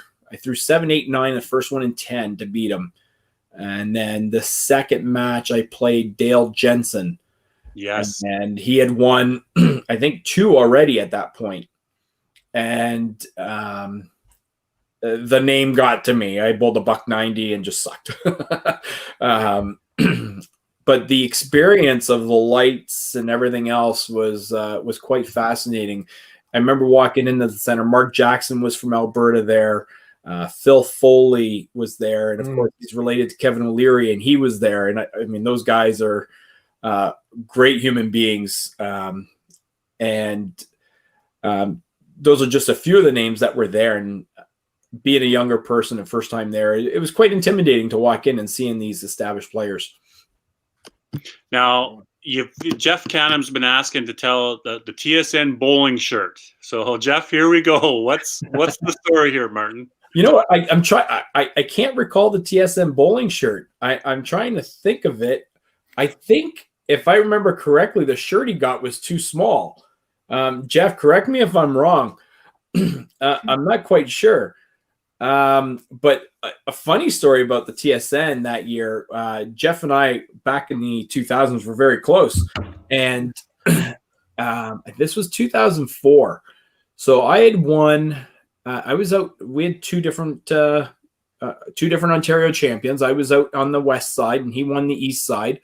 But there was a technicality in his win, and I'm going to bring this up because I don't know if that's ever happened again. But Greg Pederitis, you guys know he's out in Alberta now, I know of. And I used to work with Mike Wood as well, and I had great conversations with Mike. But there was a technicality about league, how many games you had to play. And, of course, this is an event brought by the BPAO, BPAC, that is run by them, and Jeff Canham is a proprietor. And Greg didn't have the right of games played in league. So Canham got the win, and it was great for Jeff and myself because we were close friends. And I remember we went out to it was at the Frank Sissons. Silver Dollar. Yeah. And Jason Procher came out with us, who I'm still very close with. Nice. Rayad was out with us, and Ray. Yeah. Yeah. And we probably spent more time in the Silver Dollar than we did in the bowling center. Yeah, I believe I was there. But the bowling shirt story actually escapes me. I don't quite remember that story. Just saying that you lost your shirts were stolen when you were in the casino. That's right, exactly right. And then, fortunately for us, Jeff Canham's brother-in-law was worked with BPAC, Kevin Burns. And anyways, he scrambled for us and got us some shirts. Nice. Oh, that's awesome. But I believe we met, somewhere around there, but I had a good story though about the TSNs. And I was telling my wife tonight about who we were having on the show. Oh, she's like, oh, I kind of remember that. So I'll let you tell the story about that. Well, the one night we all went to Cowboys in Calgary, very famous bar, I'm sure to all from Alberta. One of my favorite memories from that is walking in. We all had to show our ID to start with, and the bouncer was like, "What's going on here?" I'm seeing Ontario, I'm seeing Quebec, I'm seeing Alberta, I'm seeing BC. There was a whole bunch of us walking in, And I remember Procher and saying this. I don't know if it was a song. I don't. Are we allowed to swear on this? Oh, yeah. absolutely. Oh, for sure. Yeah. Yeah. It was a song of "Who the fuck is Alice?" and "Where the Yeah, fuck Alice, is Alice?" Alice, Yeah. yeah. And unknowingly to him, that Daryl's wife is Alice. So yeah, it was a pretty funny story. But the funny story was that my wife's name is actually Susan. That's it. Yeah. That's right. So, But he I thought think your the wife's reporter was name saying was something. Alice. He's like, but like, where is Alice? Like, and then we were like, well, who the fuck is Alice? And then literally 10 minutes later, the song came on, and it was Yeah. like, oh, There was so much confusion in that conversation. It was yeah, the alcohol was brewing for sure. it was. But Ray was there, Mike Rowe was there. I know That's Shelby right. was there, Schultz was there. That was a good time in Calgary. So It was a really good time. let's get to the Masters. We still got a couple of segments here for the people who are listening. So we want to talk some Masters, have a little segment coming up. And then obviously, Tim, we want to do the naughty list. We're going to keep teasing that Tim's built for the year. So good little piece there. So stick with us. We're going through. Feel free to, if you're not already a YouTube subscriber, please open up another window, go to YouTube, go 5-Pin Universe, and add our channel as a subscriber. That would be great. Obviously here with Martin Talbot, having a great show. Thanks, Martin, for joining us. Let's talk Masters experiences, Martin. You've played a couple of Masters in your career, and I know you had one unique event happen to you coming into Calgary. So let's hear more about Masters. Tell us more. I did. 1998, I qualified to make Masters Nationals. Probably couldn't have picked back in the time a better team for me to be a part of. I was obviously the young kid. I was 24 years old, I would say. There was Jason Procher, Mike Rowe, Mike Bates, and Terry Little, which was on that team. Pretty strong four, right? Who cares who the fifth is at this point? Brian Kay was the coach. 2 weeks prior to us leaving, I played a lot of softball, and I tore the ligaments in my knee. I tore the meniscus in my knee. Oh. So now it's like, now what? I'll be honest, as a 22-year-old, I'm thinking, or 23-year-old, I'm thinking, you know what? I qualified for this. This is my trip. Obviously, I think different of that now. So I went to rehab in those 2 weeks, did everything I could to try and make my knee better. Took cortisone shots to the point that I even asked my knee surgeon to freeze my knee and to do a scope to remove the meniscus that was loose in my knee so that I can play. Because he couldn't give me an anesthetic and then let me fly. Wow. So I made the decision to not tell my coach, not tell the players on my team, until they found out through another friend of mine's mother, who was part of the BPAO at the time, and said, what's going to happen with Martin Talbot? And that got back to Walter Heaney, who got back to our coach, Brian Kay, where Brian called me and says, what's going on with your knee? I said, well, I can walk right now. I'm okay. I think I can do it. The day before we left, I had my last physio appointment, and the loose meniscus I had in my knee got caught into a joint and locked my knee up, where I was back on crutches. Still went out hoping it would loosen up, but it didn't. Do I regret that decision? I do, but I don't, because I had a great time. Yeah. I'll be honest. The emergency spare was Dave Pankoff, and they had warned him prior to leaving. But the regret of that is the seventh qualifier, which was Scott Charette at the time, didn't get to go. He deserved to go because I was injured. If I was in his position, I'd be pissed off, because somebody else got to go knowing that I was injured. Yeah. It was a bad decision I made at the time, but I was 22, 23 years old. Wasn't thinking clearly. If that happened today, easy decision. Yeah. I'm going to you go. Okay, let's expand on this a little bit. So that sucks that happened, Martin, and I don't regret your decision to go, because I'll build on this. Same thing happened to me. I hurt my ankle 3 weeks prior to Open Nationals, absolutely destroyed it. Went for physio for 3 straight weeks, every second day. I end up going nationals. I had the best nationals I've ever had. Was All-Star, Rookie of the Year. So if I would have done and pulled out 3 weeks prior because I had the injury, I would have never had that breakout year or that kind of situation. So I don't begrudge you for trying to make it work. And that's you don't the know how many competitive spirit opportunities. too, right? Yeah. Yeah. And you know what? And to be honest with you, we had the same situation in 2014 Masters, Kerry, with Derek Holm. Derek was injured, right? And, we sat down as a team. We knew it was going to happen. And we said, we'll deal with Derek when we need to deal with Derek. And it worked out very well that me and Mark Miller sucked balls, and then Derek played very well, and it didn't matter anyway. So Derek played very well. And at that point, as far as I'm concerned, Martin, I think you deserve to play and you deserve to participate, and it's your spot to decide. I think at the end of the day, I think that's how I look at it, right? And that's how I look at it. And if you're honest and open about it, everybody understands it at that point. And you're Ontario, or if you're in Alberta, or in very other good provinces, there's another good person who's going to replace you that won't deter that team either, right? But I think that decision gets a lot easier once you've made it a couple of times. Yeah. If it's your first time around, that is a really tough decision to make. That I agree with that. And maturity becomes a big factor in that too. Yeah. I was knowing when and how damaged your injury is. Am I going to be able to play for sure in 2 weeks? Like, Kerry, you rehabbed. Same with you, Martin, right? Mm-hmm. I'm doing everything I can to play. I'm not saying there's no chance I'm playing. I'm just going for the party, and we'll take the emergency spare.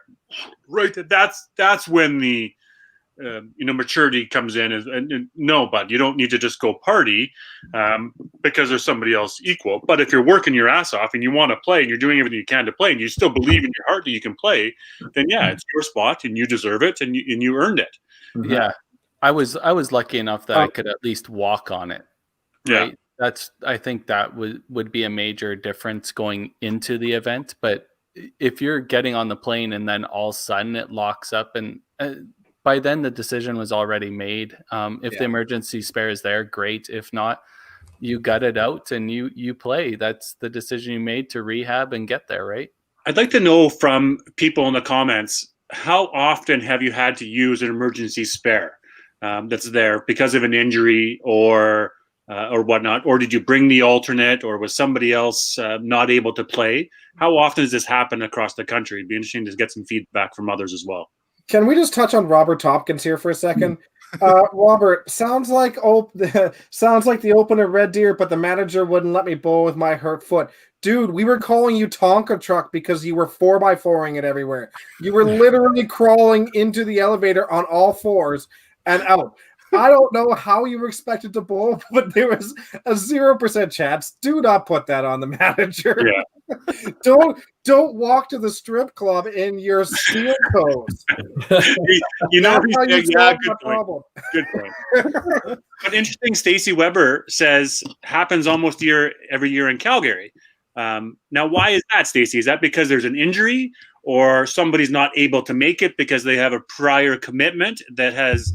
Maybe they've bowled in the zones, they've made the team, then they've bowled at the Open, at the provincials, and then can't go to nationals, right? So obviously things happen and circumstances happen. So it'd be interesting to dive in a little bit more about when emergency spares, or when do you bring in the spare? I remember way back, and I can't remember, 2004, maybe 2002, could have been even earlier.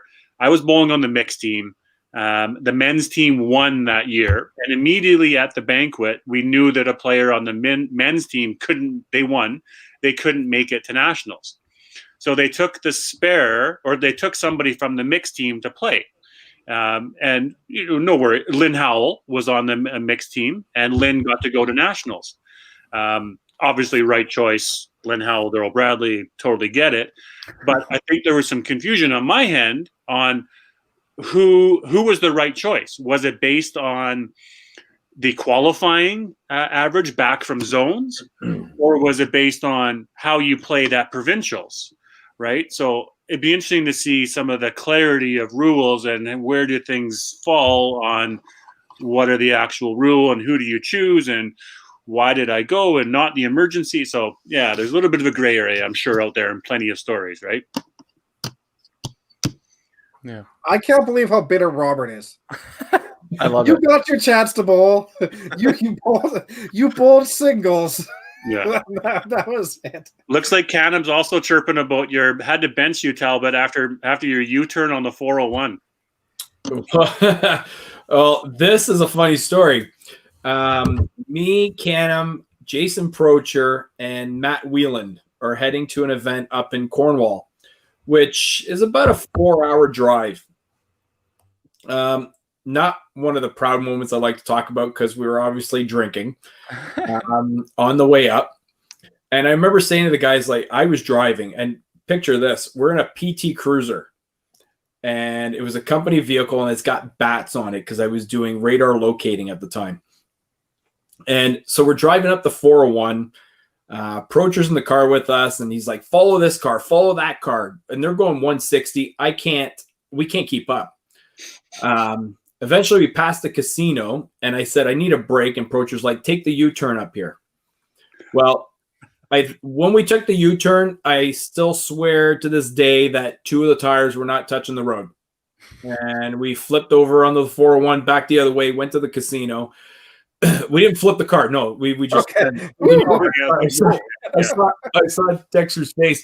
Went to the casino. By the time we played the casino, had some more drinks, went up to Cornwall. We got out of the car, and people were literally looking at us and saying, "Oh my God, how did these guys make it here?"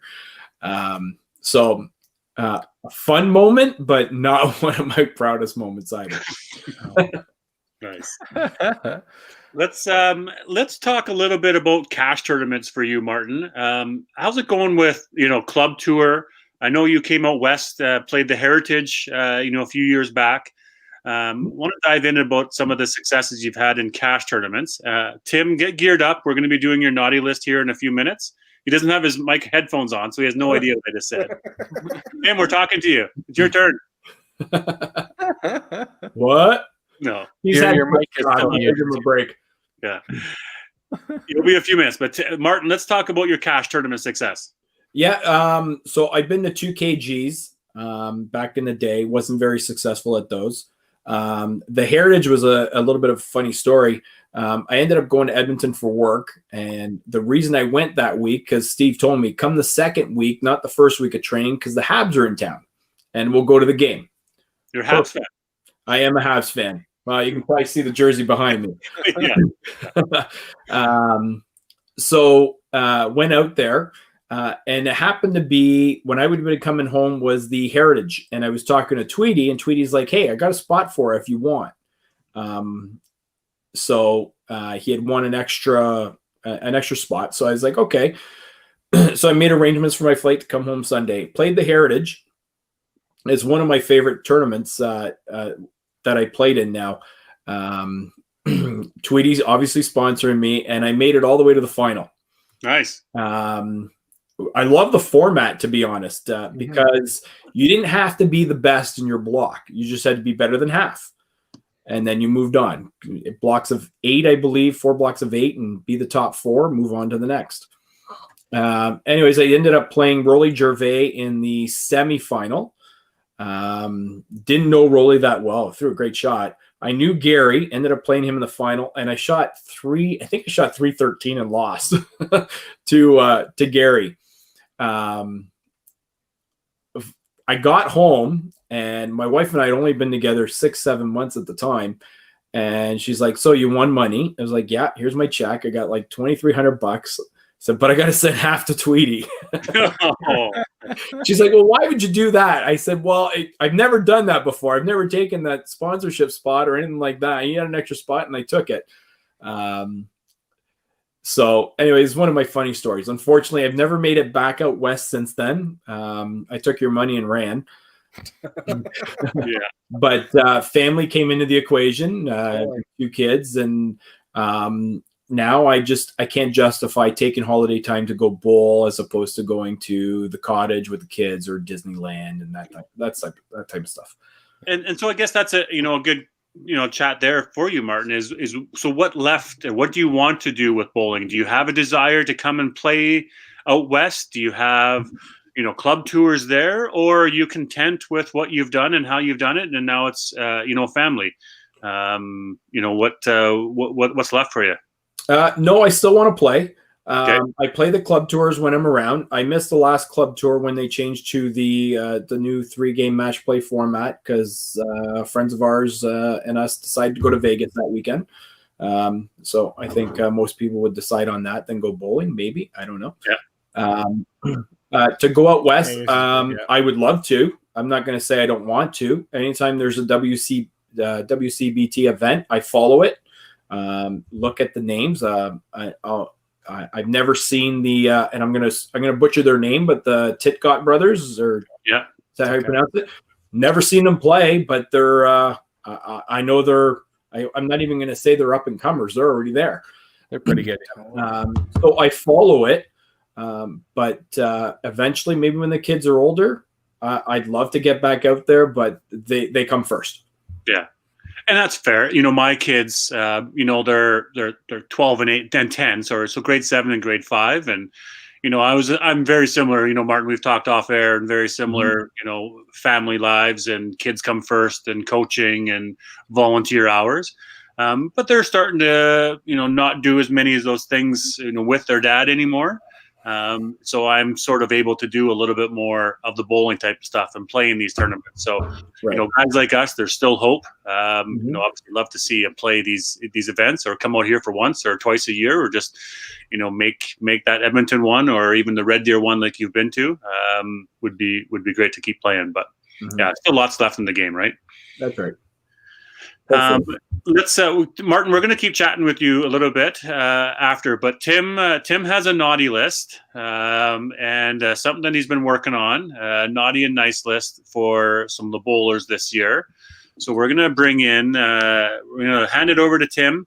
Hope everybody's got another hour and a half to stick around, because Tim's going to work his way through this. No, it'll be fine. It's a little short this year, to be honest with you. We've given Tim, a 7-8 minutes, and then we'll come back with Martin and we'll wrap things up. So we're having a good show. Everybody keep on, stay with us. Do you want me to bring Cindy in at this? Yeah. I want to bring in my better half. Yeah. Hi, Cindy. Hi. So I decided, since it's festive, I want to bring in my better half here to help me out here a little bit. I think I grew some gray hairs waiting for DB to keep quiet there for a bit.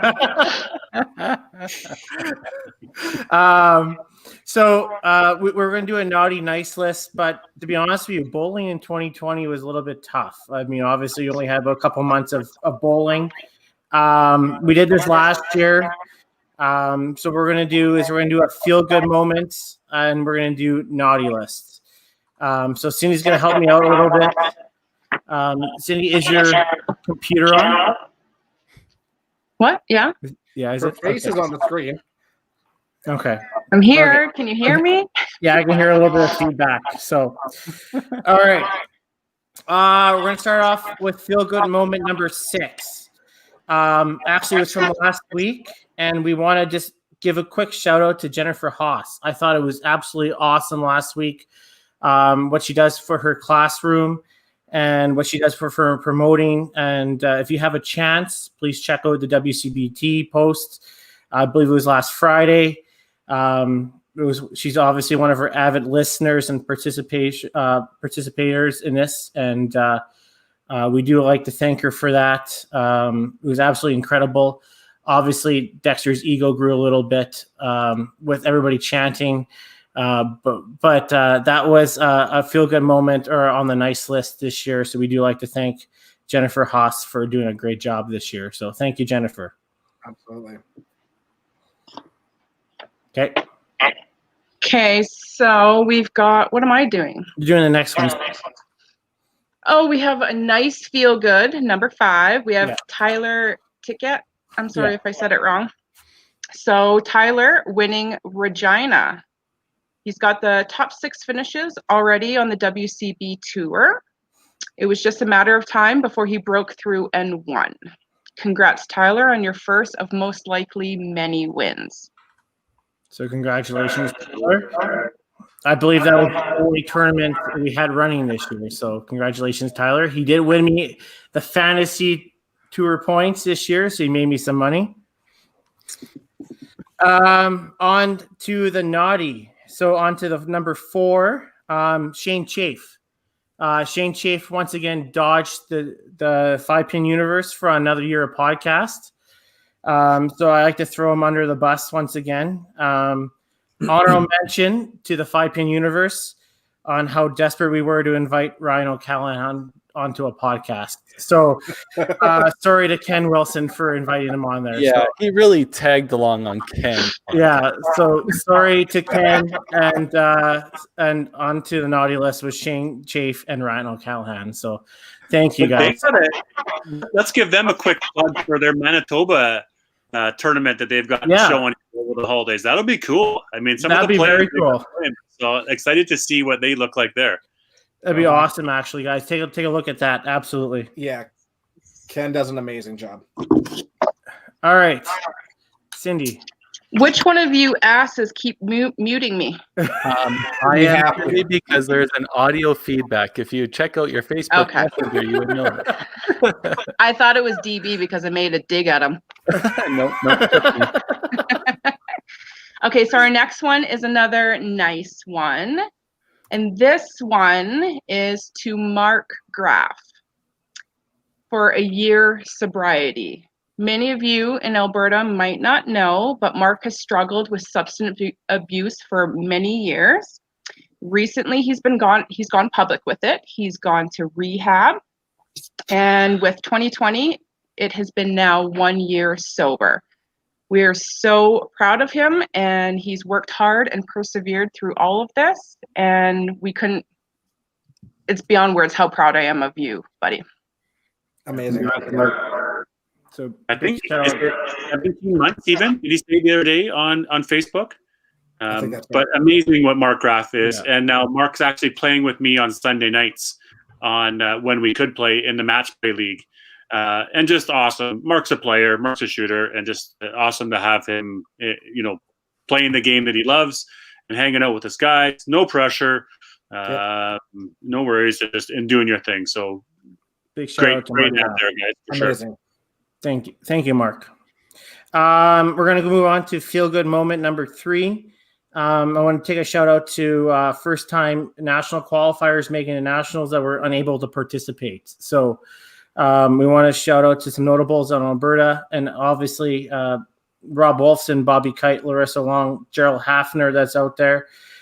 We also have so many more across the country. We want to take a big shout out to you guys. Sucks that you guys weren't able to participate in COVID, but you guys all should be recognized, and we all should be honoring you guys today. So thank you guys on Feel Good Moment number 3. Okay, so the next one, and I'm not sure why Tim's making me do this one, but it's a naughty one, and it goes to Adam Weber. And it's basically, I'm told to say, you left podcast. What else do you have going on? Why did you have to go? Sorry, buddy. Shouldn't there be an add-on to that as I left for a cheeseburger?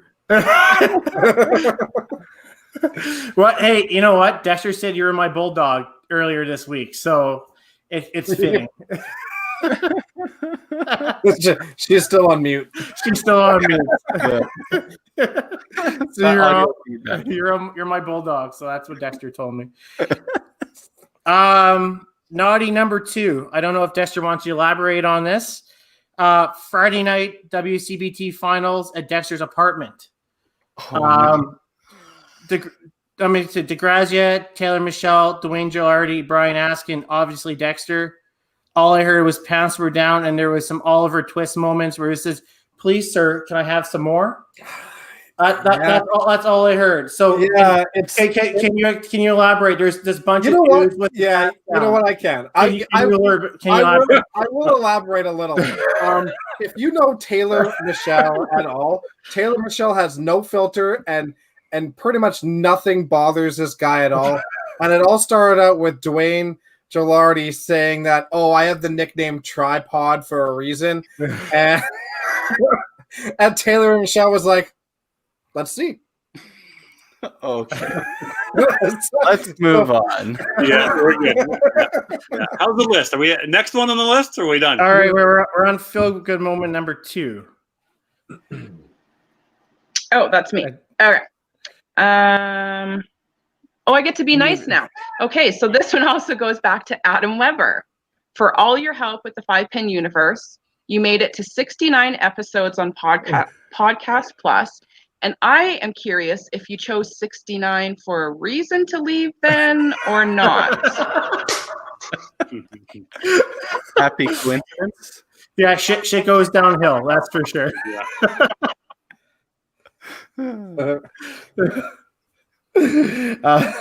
Thank you. Yeah, no, Adam did a great job for all those episodes and that link. So, big thank you, Adam, for that.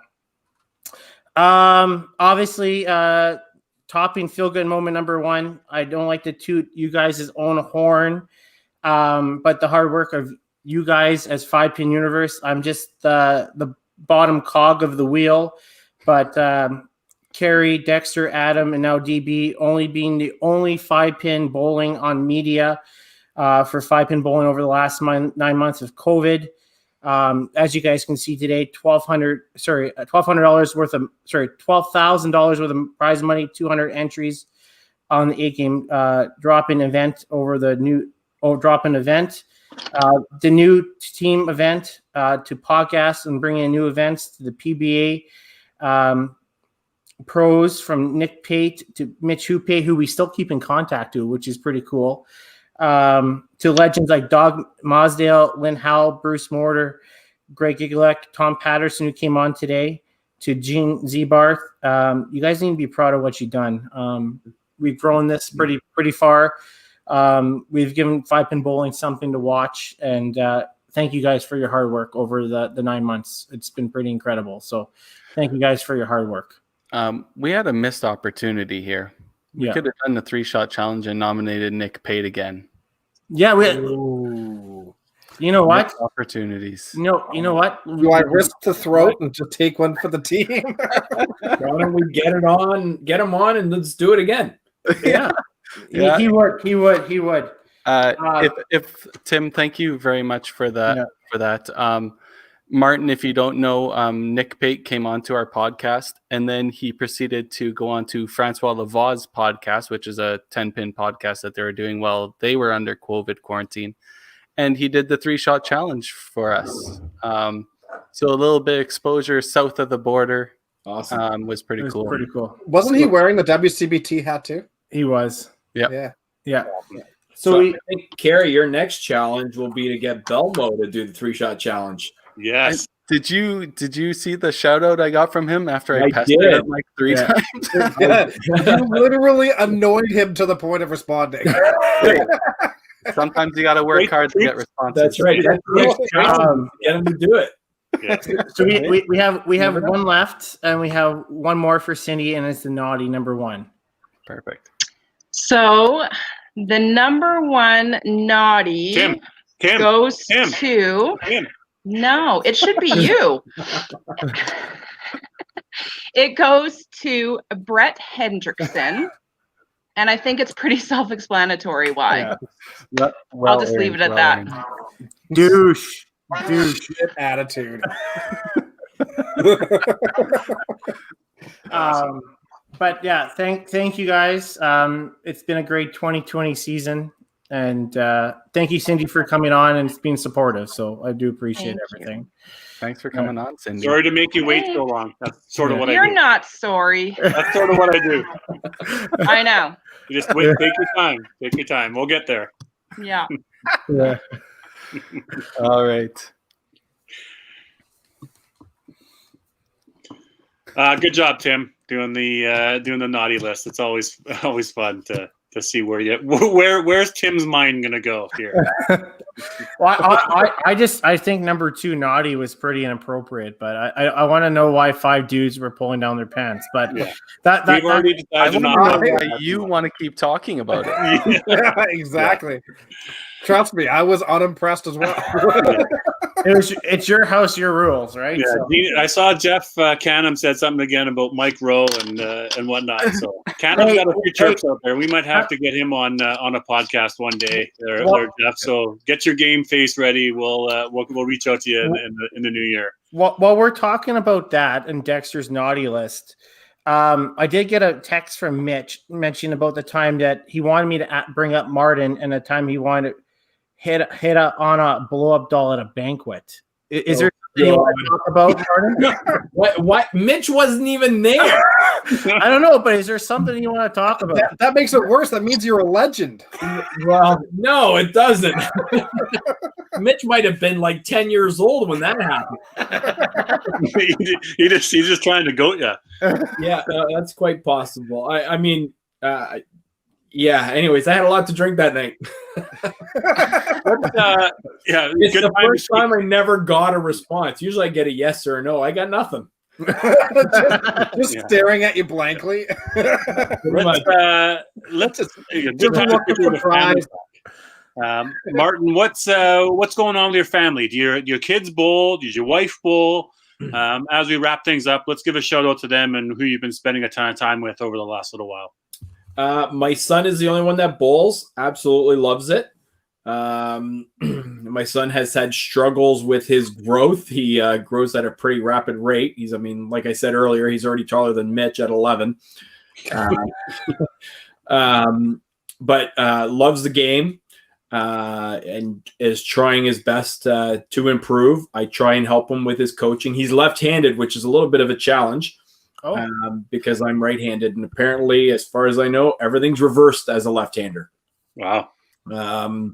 So it's pretty different, and it's hard to coach. But we do our best. We're working on form right now. He's first-year junior. He's about a 140 average. But again, he loves it. My daughter thinks it's a stupid game. She loves sports as well. She doesn't do what you would think most daughters want to do as far as the dancing and the circus. She loves her hockey. She loves her baseball.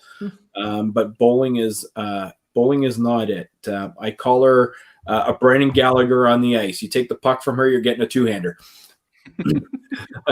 Doesn't bowl. My wife and I met in high school, and then we reconnected through Facebook years after. In 2009, we met in 2008. In 2009, she had her first experience at the Ontario Open. She thought this was completely crazy to see all these bowlers in one place. Came to nationals. One of the favorite people she's met at nationals is Kevin Clark. So shout out to Kevin because I've shown her pictures of Kevin over the years and said, this is Kevin. And she's like, yeah, that was the nice guy that gave me his seat when you were bowling singles because she couldn't see. And Kevin's like, no, here, I don't need to watch. You can. So she's always remembered you, Kevin, if you're watching. That's awesome. Yeah. Nice. A good plug for the family there. Thanks for that. I know that you had mentioned earlier, and something that we can take a few minutes to talk about is the Ontario Hall of Fame. Mm-hmm. I know that you're involved with that. Is that the Ontario Hall of Fame or just the Hamilton? So help us out there. I'm the chair for the Hamilton Hall of Fame. And the reason we were talking about it earlier, because you guys have had a lot of discussion about it on whether certain age categories or point standards and stuff like that. I took over Hall of Fame chair 2 years ago. We were going to have our first induction with me being chair in April, but of course it was canceled due to COVID. But in Hamilton, based on previous discussions you guys have had, you have to be 45. 45. Okay. There is an age. I believe in an age. I know you guys have had the conversation about Adam Weber being in, and no disrespect to Adam, they're definitely deserving of it. I disagree with somebody that young being into a Hall of Fame. To me, it's about a career, and if you're going to have a career afterwards, great. You've got a chance to be in as a builder or a legend as well, and be a dual inductee. But in Hamilton, yeah, it's 45. The Ontario Hall of Fame is 50. You guys had Jim Head on previously, and he recently got inducted to the Ontario Hall of Fame, deservedly so. He's done a lot in his career. So yeah. Nate, now do you have a full set of criteria that you've already got for that? For a Hamilton one, we do. Yeah, 45, an active member within our membership, years of service. You okay there, Tim? I'm looking at Scott's comment. Yeah, Scotty Barber, welcome to the show. Oh man, now there's a guy I would love to have another drink with again. Yeah. Let's pull Scott Barber. I know he probably doesn't. He might be. Can we send him the link, Scott? Can you come on for a minute or two here? Yeah. I know we're running late here, but let's see if he's available. Scott, you available to come on for a sec? So the last time I spoke to Scott, while you guys are trying to get him on, he had sent me a message because he was in Hamilton with the Bombers and wanted to get together. It just didn't work. My phone's blowing up now too. I'm seeing him message me. He says, of course, he was at the gym. Right. Right. If the gym means the garage, yeah, I get it. Yeah. Oh, I have a lot of respect for Scott. But no, Marty, talking about the Hamilton 5-pin and the Hall of Fame, if you can send us the criteria, just to see what you've done, so other people can have an idea and look. And I mean, there's multiple Hall of Fames we've talked about. You got talked about it many times on what the criteria is that looks out there. It'd be nice to get some consistency, I guess, of some sort, but also it's up to each individual region for their own decisions. It is. Right. Absolutely. And some people are deserving, but I heard you guys say a future Hall of Famer in a previous podcast. I mean, a hockey player, Connor McDavid, we'll use him since you guys are all from the Alberta area. He's a future Hall of Famer, but they're not going to put him in the Hall of Fame tomorrow. No. Right. You got to play out your career. Okay, so Connor McDavid, where is the Oilers? This is a Canadian division now. We've got the NHL about to gear up again. I know that you're a Canadiens fan. What's the Canadian division going to look like? Well, I like the idea of the Canadian division. My worry, though, is being from the Eastern time zone, is what time are these games going to be at? Because as a Habs fan, we're in a certain time zone where most of their games I'm going to watch at 7:00 at night. But now if you're going to Vancouver and you're going to Calgary and Edmonton, we're talking 2-3 hours difference. I won't watch them. So if there's no fans, there's no harm in them doing a game at 4:00 in the afternoon. But if you're having some fans at the game, now you got to wait for them to come home from work, say the Vancouver. Now it's 7:00. It's 10:00 here. Yeah. It's pretty late. So you're asking us to shift all of the games so that you can watch your Montreal games. Well, yeah. Typical Canadian fan. My God. Yeah, no, we're gonna play all the games at 4:00 so the Easterners can watch. Yeah. I was thinking for you guys too, right? Scotty, there he is. Scotty Barber. How's it going, buddy? It says my audio is not going to work very well, but I'm trying. I'm just on my phone because I was busy. But dude, I'm gonna mail you a razor for Christmas. This is Going on, fat dog. I tried to do the DB thing, but it just kind of goes a little bigger. Because I'm a little longer too, isn't it? Yeah. What's going on? Who's going to win though? Good to see you, Scott. How's things, buddy? Hamilton, but you didn't want to hook up, so I know. It's okay. I did, but you had prior engagements with the rest of your team. I still love you, man. I love you, Scotty. Any good stories about Martin Talbot? It's about him tonight. What's you remember Martin Talbot? What's remember beating him or having some good throwdowns or what? I remember him and a certain friend of his trying to get me behind on a T-shirt for a picture, chasing me around at Club Regent, trying to get a picture with an arrow on the shirt. Remember? Yeah, that would have been Jeff Forrester with his funky T-shirts. You betcha. Yeah. Yeah, I think it was, if I remember correctly, the guy to my right is a fag. Yes, that was the shit. Oh, like I'm with stupid. Yeah, so they all weekend they were trying to get me. So Martin would talk to me, and then Jeff would sneak up. Forrester would come up, and he'd take a picture trying to get me, and I'd like dive and run, and it was hilarious trying to dodge it the whole time. It was good. Yeah. Nice. I don't like the shirt in the background though. Martin Habs, come on. We've got Winnipeg covered here. We've got Montreal. We've got the Oilers. Where are we going to finish in the rankings here, guys? Side bets? Yeah, I think so.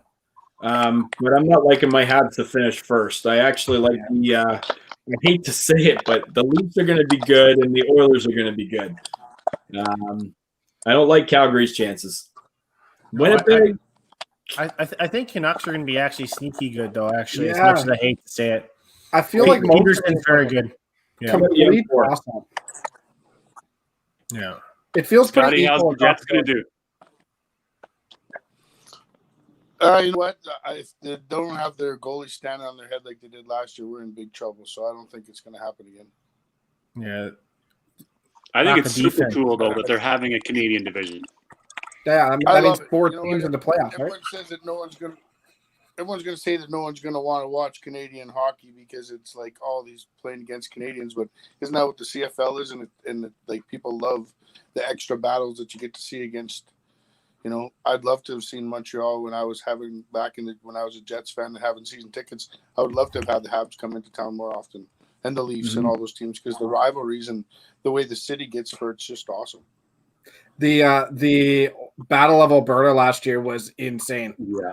Like, it was a bloodbath, actually. So for us to have to face them 10 times this year is going to be awesome. Yeah, exactly. Playing each other 9 or 10 times. The longer we go here, Martin, it seems like there's some greasy stories. We're going to skip over some. We're going to skip over some. We're good.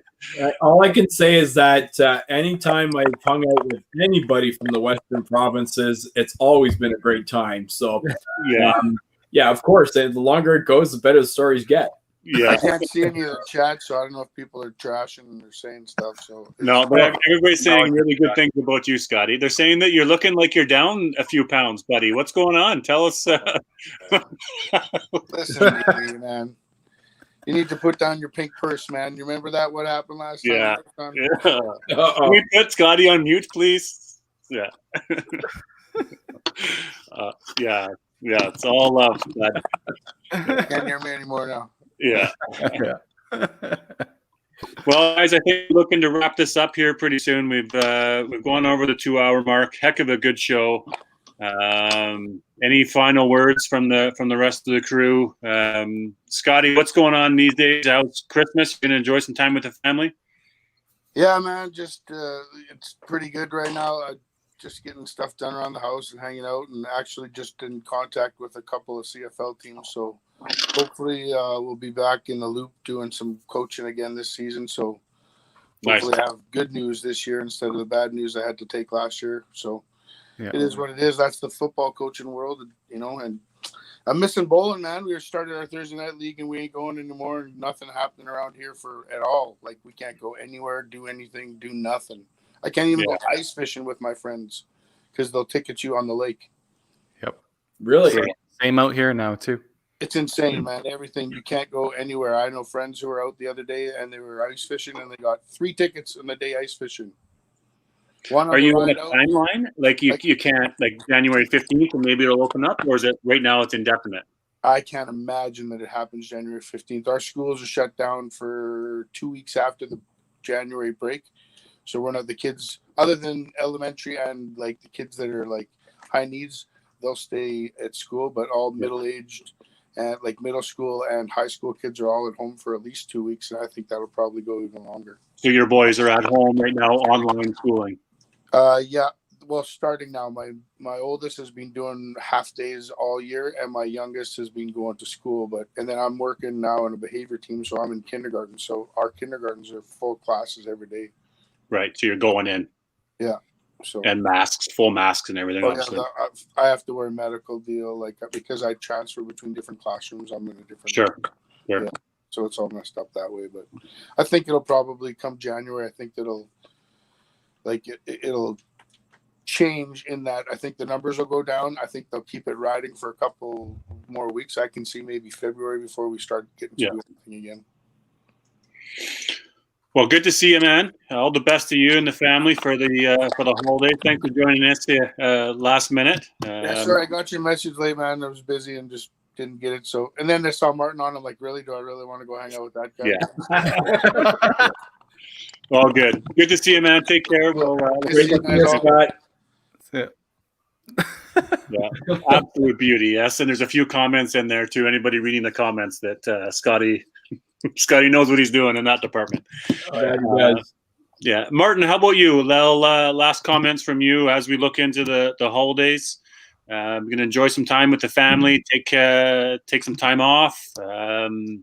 What's Christmas look like for you guys? Yeah, I've got a couple weeks of work left. We're gonna take a week off the first week of January. Go up north to Quebec and enjoy a week at the cottage. We have a family cottage up that way. The kids can enjoy that. And then just wait and see what happens in our world.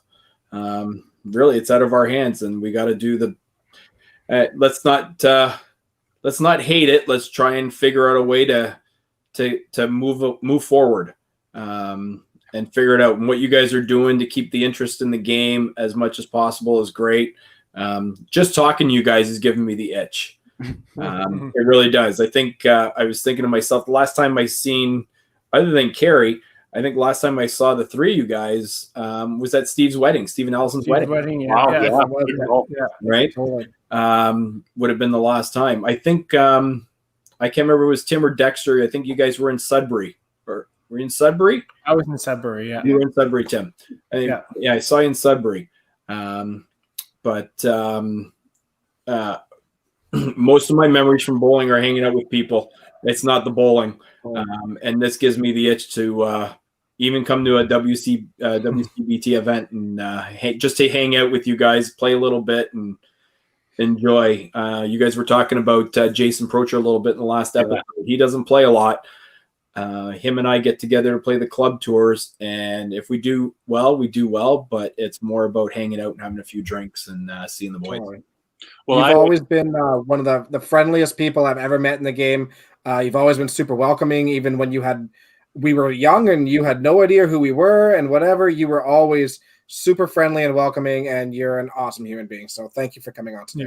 Yeah, thanks for saying that, and again, thank you guys for everything you're doing. It's great. I signed up to my $2 for Patreon, and I recommend to anybody that's listening or watching to do that to support you guys. I didn't know it existed, and as soon as I did, I didn't even hesitate. So anybody that is listening, support the show, support what the cause, support what you guys are doing.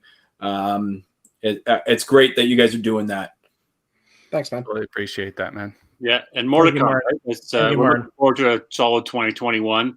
And final comments for me, Martin. Obviously, we've been buddies for a long time, and look forward to seeing you on the lanes and even just chirping on the side. So appreciate you, and you've been one of the all-time greats there in Ontario. So keep your head up and keep on playing, and we'll see you out there more. So thanks for coming on tonight, buddy. Thanks a lot, guys. Thanks for having me. Thanks, Martin. So good chat with you, man. We'll let him go, guys, and we'll keep chatting here and wrap her up. But we'll let Martin go. Take care, Martin. Merry Christmas, bud. Thanks, guys. Merry Christmas to you guys. Happy New Year. See you, pal.